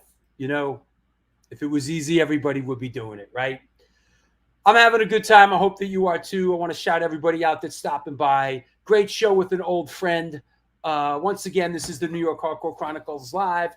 We are sponsored by blah, blah, blah, blah, blah, and the Texas Silver Rush. They're a jewelry design firm and boutique store located in the birthplace of the Texas country music scene in Fredericksburg, Texas. They specialize in working with musicians in all music genres to design and create unique one-off pieces, as well as the style them for stage, album covers, promo photos, and social media exposure. Their client list includes Rock Roll Hall of Famers Greg Rollet, Ringo Starr, and of course, my friends and yours, Agnostic Front. Information and online sales are being taken at their Facebook and Instagram page, and of course, www.thetexassilverrush.com. How about another angle on things? Now, we'll stick with this. Last but not least, Mad Vintage. Buys, sells, and collects band shirts, primarily hardcore. The DIY operation was started and is operated by a hardcore kid who just loves collecting and eventually got into vintage clothing, specifically the realm of vintage band shirts. They're always looking to buy out collections to either buy, sell, or trade. New shirts added daily at www.madvintage.com and posted on Instagram. Dig deep into that closet of crap and reach out to them. Help me help you. www.madvintage.com. Hey, want to mention in a couple of events coming up. 2 weeks from today, free all ages Sunday matinee at the Bowery. 50th, back to the New York Hardcore Root Show. Sworn Enemy, ID, Cropsey, Redwoods, and Foul Pride. Come on down. Bring that nagging wife. Bring that booger-eating kid. All are welcome. Savage Mountain Punk Fest, August 8th, 9th, and 10th. Scream headlining Thursday. Flesh Tones Friday. DOA Saturday. ID, we're playing on Friday. If you're in that area, we would love to see you. Come on down. Sunday, August 18th, back at the Barry Electric. Free all ages Sunday matinees. Free all ages Sunday matinee with Fury of Five, New Jersey's finest. Freya, Concrete Ties, Ancient Domains, and Deadshot. Thursday, September 12th, I am honored to be moderating the book signing and Q&A with Daniel Rachel at Rough Trade at 30 Rockefeller Plaza. The event is 6 p.m. Come on down. History of Ska. Get up, get down. Big, big, big bang here. Sunday, September 15th. Scream is headlining the Free All Ages Sunday matinee with Rebelmatic, Butterbrain, The Errorists, and Lake Lanier. That is Sunday, September 15th. Just another reminder, please support the show. There is the Patreon page. Get up on that horse. Show needs support. Do a super chat. Make a PayPal contribution. We gotta keep it going, no matter what. Whatever happened to Sid's record of the day? Sid just faded out. Sid had a couple issues. He's taking care of his mother. Sid just faded. That's how it goes. There's an ebb and a flow to this thing after a couple years, So that said, what else? I think we're good. Any questions you have for our guest, post them now. Go deep, get weird. And yes, of course, we still love Sid. Sid DJs once in a while, but Sid. Oh yeah, and Sid was working on Sundays, and get Paul Bearer to replace him. I wish. I'd love to get Paul on to do some of that. Any questions you have for our guest? Post them. Don't be scared. Post them. Don't get too weird. Get weird, but don't get too weird. That said, let's see what else. I think we covered a lot today. Oh, I want to shout out my new patron, Margaret L. Stambach. Thank you, Margaret. Thanks for coming on board. Support Organic Grill. Give the show a like. Subscribe to the Stonefills NYC YouTube page. Also, follow the show on Instagram. Subscribe to the channel. Give the show a like. Reach out to me anytime. I'm very accessible. Greetings from Minneapolis, Minnesota. Well, hope you're doing well. Couple years. It's been years. Yeah, I know. People come and go. What do you want me to tell you? Here we go. Let's bring our guest back on. The one, the only, the infamous Springa. What's up? Okay, you're doing endorsements. I'm going to do a few shout-outs myself. Herb Rosen from Liars Club out in Chicago.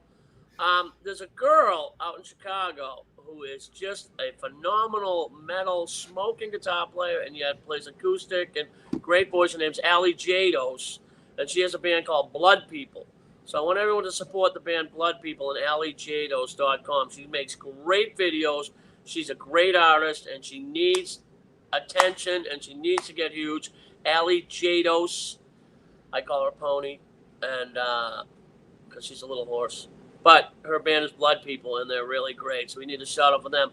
Dorian Taj, if you know the name from hardcore, he was in one of the early hardcore bands. He was the kid. He makes great recordings, so support him out in Chicago. He's great.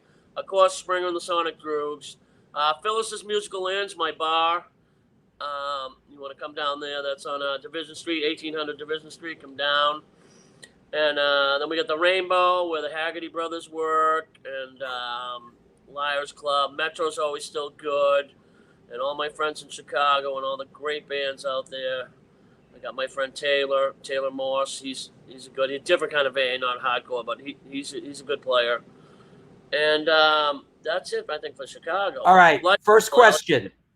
First question. This is a good one. I'm throwing out the Gigi question. Has Springa ever seen Gigi Allen, and what was his impression? I knew Gigi. I knew him when he was regular. I knew when he looked like he was in that L.A. cop movie. When he had regular like mullet hair and he was nice, kind of a gentleman. He was kind of cool. He's kind of a cool cat. So I knew him all the way back from New Hampshire. He would come down. He's kind of a quiet guy, but I do believe SSD Control played a show with Gigi Allen. Really? I knew him before he became an asshole, but I also, speaking of assholes, I remember Rick Rubin. I don't know where. I think it was at his parents' house, maybe in Long Island, but there was a party and he was there. And I remember he had broken like an armoire, like a stool or something, and he had taken the thing and shoved it in his ass. And I remember, I believe this is freaking true. I don't know. It was a little fuzzy. I think I was hanging out with the Beastie Boys, whatever. I remember Rick Rubin going up and like pulling the thing out of his ass and grabbing him and throwing him down these stairs and like kicking him out of his house. This could be a dream, but I swear to God, if anyone can verify this story, please do, because it's all right. Yeah, he Good became one. just, I never saw him. I never saw him play because, I just heard. I don't want to get like duty thrown at me, and like that's not like that's not why I go to a show to have like human feces hurled at me, But he always said he wanted to die on stage, and I thought that was maybe. Larry Kelly says he went to see the Groinoids and he decided to go that route, imitating Mongoloid. That's funny. How about this is a good one from Paul Stone. What's Springa's favorite frontman? Interested to hear what he thinks is a famous frontman. Interested to hear what he thinks as he's a famous frontman himself. Let's talk about famous who's your favorite frontman? Who influenced you? Who do you love as a frontman? My favorite, Iggy Pop, obviously. But Alice Cooper for theatrics and for songwriting. I mean, because his songs are not just rock and roll. There's ballads and there's all kinds of stuff in there, man. Alice Cooper. But I mean, the best in hardcore is probably Keith Morris. He's the one who's carrying the flag. Speaking of Flag, that was a great band, but he has that was good. Great, but I mean, he's relentless. He's unbelievable. Jack Grisham, TSOL, right up there, one of my favorites. He's so entertaining to watch, and he's still just great. You got Jimmy G from Murphy's Law. It's totally entertaining and happy and always a good time. So go down to the Murphy's Law show tonight. And then you got like, Who else we got? We got there's another one I'm missing out. Well, Joey Shithead obviously still plays like a 17-year-old, and he still plays all the time, and he's getting up there. So support the DOA show. You know, he can't be rich, but he's out on the road all the time playing. But those are my guys, you know. Keith Morris, and you know, I mean, obviously Henry had his little skills and stuff like that, but still. Oh, this is legit. Danzig. You know, not so much Misfits Danzig, but Danzig 1 and 2. Oh my God! Remember when we used to go see the Misfits? We loved them back then. Remember? Yeah, that's knocking them. I'm not knocking them, but I'm just saying, we loved them, man. Remember? Do the Misfits out in California, and it was a fat. Hey, this is legit. Pat Baldwin says Roger Moret from Agnostic Front cited Springa as an influence in Schism Fanzine interview, which introduced me to SSD. That's legit. Nice. And don't forget Roger Daltrey, man. I just saw Jagger the other night too, but Daltrey's up. He's got to be in there. Jeff Bronk asks, what were among his most favorite gigs they played, and what was the lineup? Looking back on sort of the Halcyon SSD days, any shows that were just like, man, that was unbelievable. I think it was the on Broadway theater in San Francisco the second night, because we got treated like shit the first night, right? And I think it was with GBH, but the second night we played with Fang and White Flag, I believe. Right. That was a good show. Ruthie's in Berkeley. That all ended that SSD tour. That was terrific. Playing with the Kennedys was always great. You know, anytime the bands would come to Boston and we got to open for them. Anytime you play with Minor Threat was great. I saw you guys play with Minor Threat like 3 or 4 times. Yeah, that was a challenge. You're like, the Chancery in DC. We're gonna be faster. Gotta be, gotta be stronger. You know, I don't know if we ever blew them off the stage, but the SSD and Minor Threat bills were those. You got your money's worth that day, even though it was only $2, $5. You got your money. I remember the one in Cambridge, the one with the heat and the equipment and the blackouts and everything. You remember that one? Is that the one at the VFW hall? Yeah. That was amazing. Yeah, I don't think we ever got another show there because when they left, when everyone had cleared out and they were cleaning up the floor. Oh no, that was boots, all marks all over that maple floor. Oh, that was done, bro. We fucking wrecked that place. Yeah. Here's a shot that your brother took from that show. This is Minor Threat from the VFW hall in Cambridge. Boom. There you go.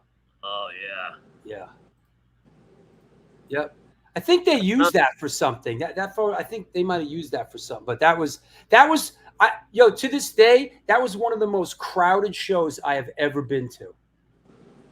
Yeah, I'm proud of my brother, man. Phil and Flash is an amazing photographer, spot on. He just knew when to click and when to hold back, you know. He documented an important time in not history. Not the years, the seconds of that immediacy and capture. No other photographer has done that like that. So I'm proud of Phil. He's good. I bet these shots have probably never been. All these shots have probably never been seen. Here's another one from that VF. Buy the book. How much art can you take the film? No, this is Minor Threat. I don't think this is ever seen. Hey, there I am. Holy shit! There I am standing there. I've never noticed that. I have never ever noticed. I've never noticed that I'm standing. Look, under his arm with the glasses on. I'm standing there. Holy shit! Yeah. You talk a good game. Yeah, I guess that's your business, isn't it?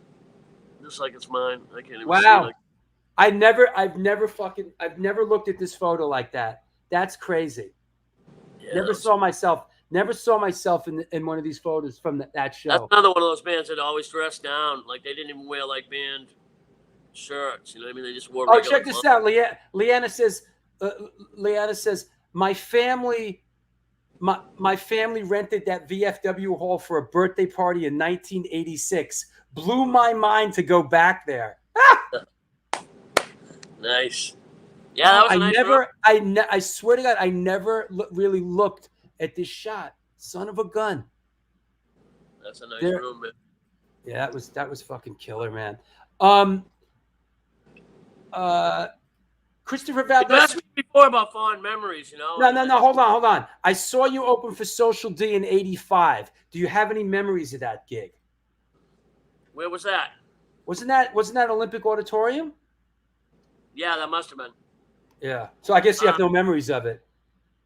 I got memories of it. I remember Yeah. Red Cross thinking that they were going on before, and then it was like at sound check, and then they limped out. Well, we're not playing the show, and then like 7:20, like doors were 7:30, and they came limping back with their equipment, and I'm like, you know, I love those guys at McDonald's and everything, but I was like, you know, I had respect that you guys stormed out. Now you're limping back. Good luck with that set. They put a curse on. LA Olympic Auditorium.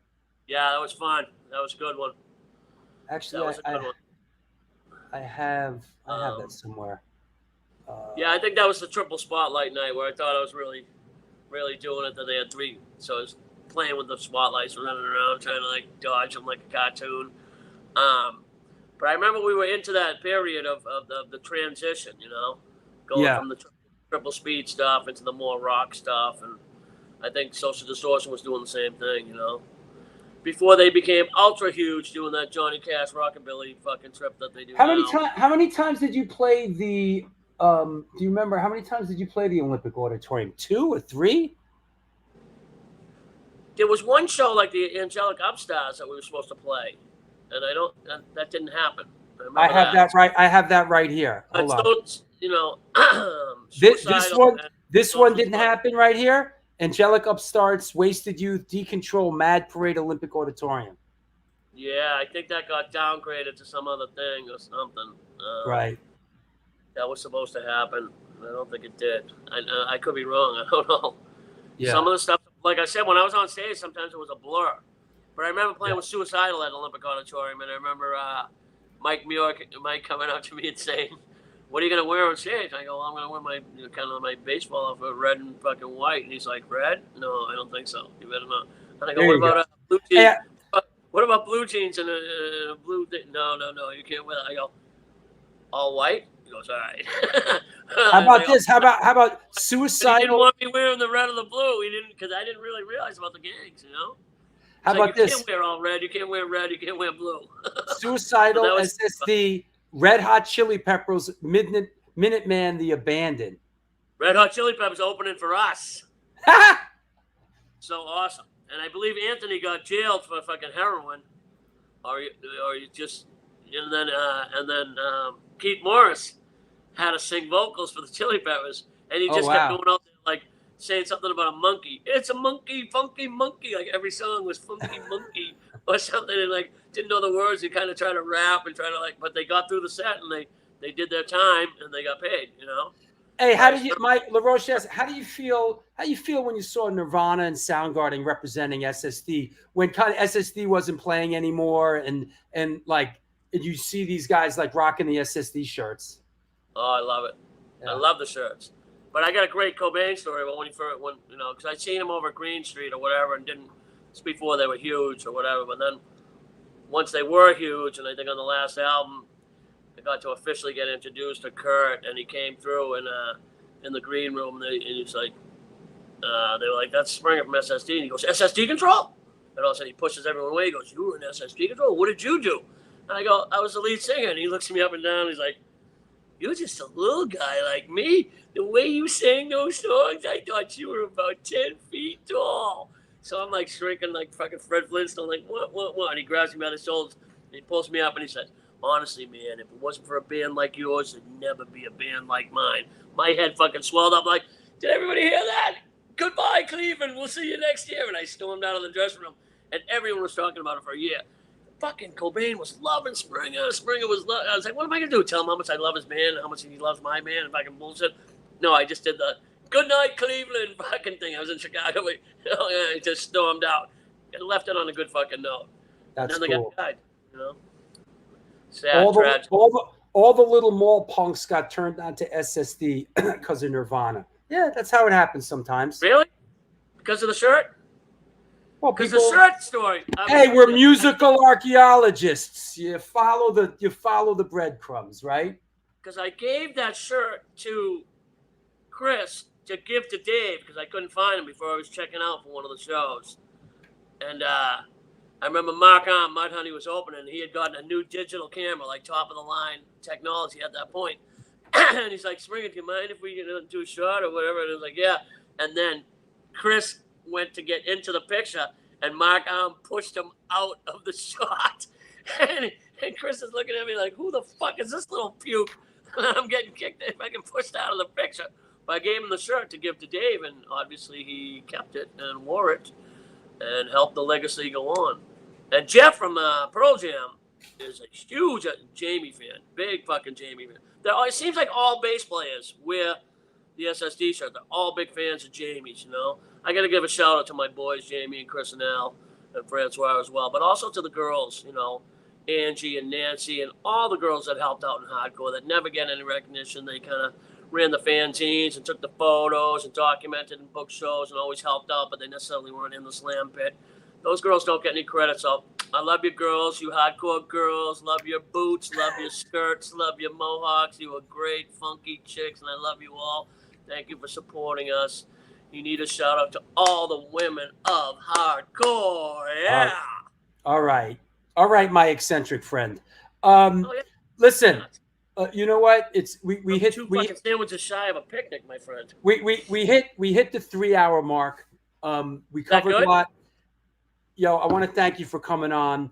It was well worth the years I chased you around. I want to thank Larry Kelly for his help with it. Is there anybody you want to thank? Anybody you want to shout out?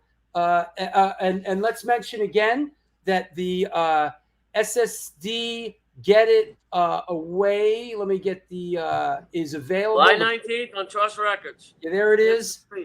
Trust Get your pre-orders Records. in now. It'll be on many colored vinyls, and it better be on blue vinyl, man. All you freaks out there that got to buy every variant, right? I got to buy the yellow it better variant. be on the SSD blue, man. And I want some of those. I got kind of cheapskated out of that first one. I want some records. I had to buy my own copy. That's bullshit. See, Leanna says, thanks for Springer for doing the show and sticking it out for 3 hours. It went fast. Wasn't bad. That was good. I mean, is that enough? Yeah. Yeah, it's enough. You got to know when to hold them and know when to fold them, right? Oh, I do. Yeah. Always leave wanting more. You can purchase my book and you can get all the stories and the details. You know, that'll be out. I don't know. I got 138 chapters written. I'm going for 200. All right. Well, the world wants to hear it. You got now that you've done it, you have to come back again one of these days and because people are asking we'll do a little about group show with a bunch of people, you know. Yeah, there you go.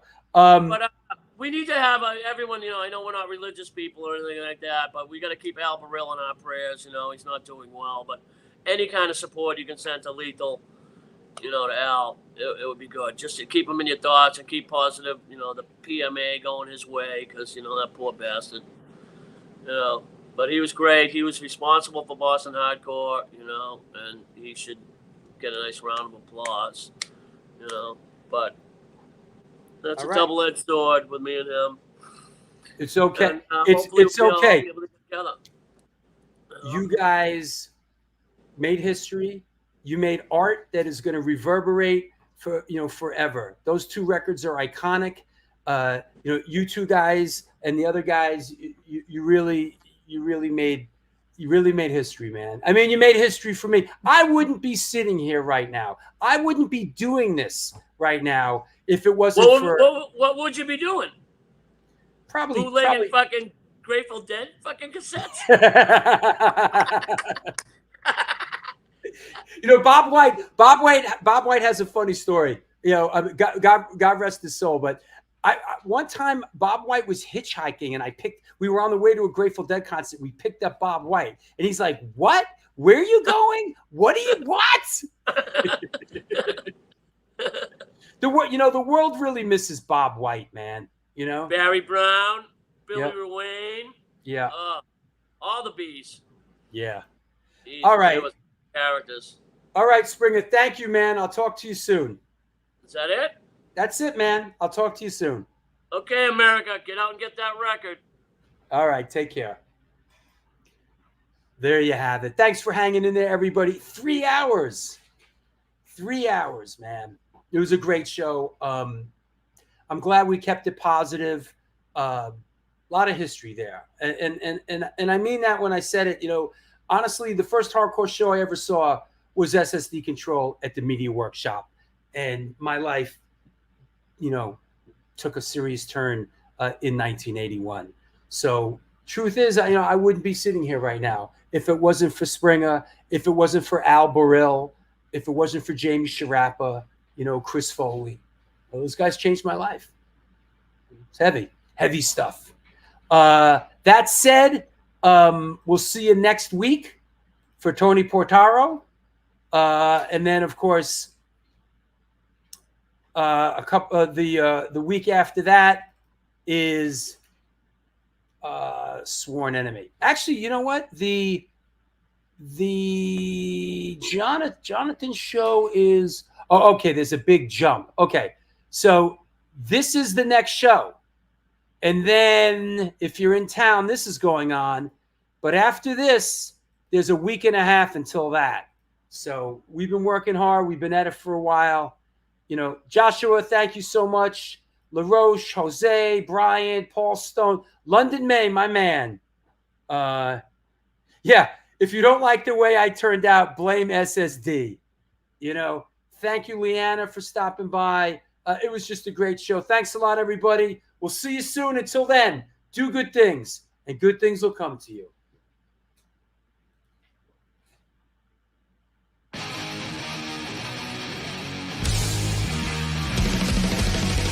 Conditioned by indoctrination, conditioned by society. You're a victim of the digital age, a 21st century casualty. Open your eyes, you're losing control. Open your eyes, put down the phone. Conditioned by misinformation, it's just the media telling us lies. Decide the fiction from the truth, society's slow and tragic demise. Open your eyes, you're losing control. Open your eyes, put down the phone.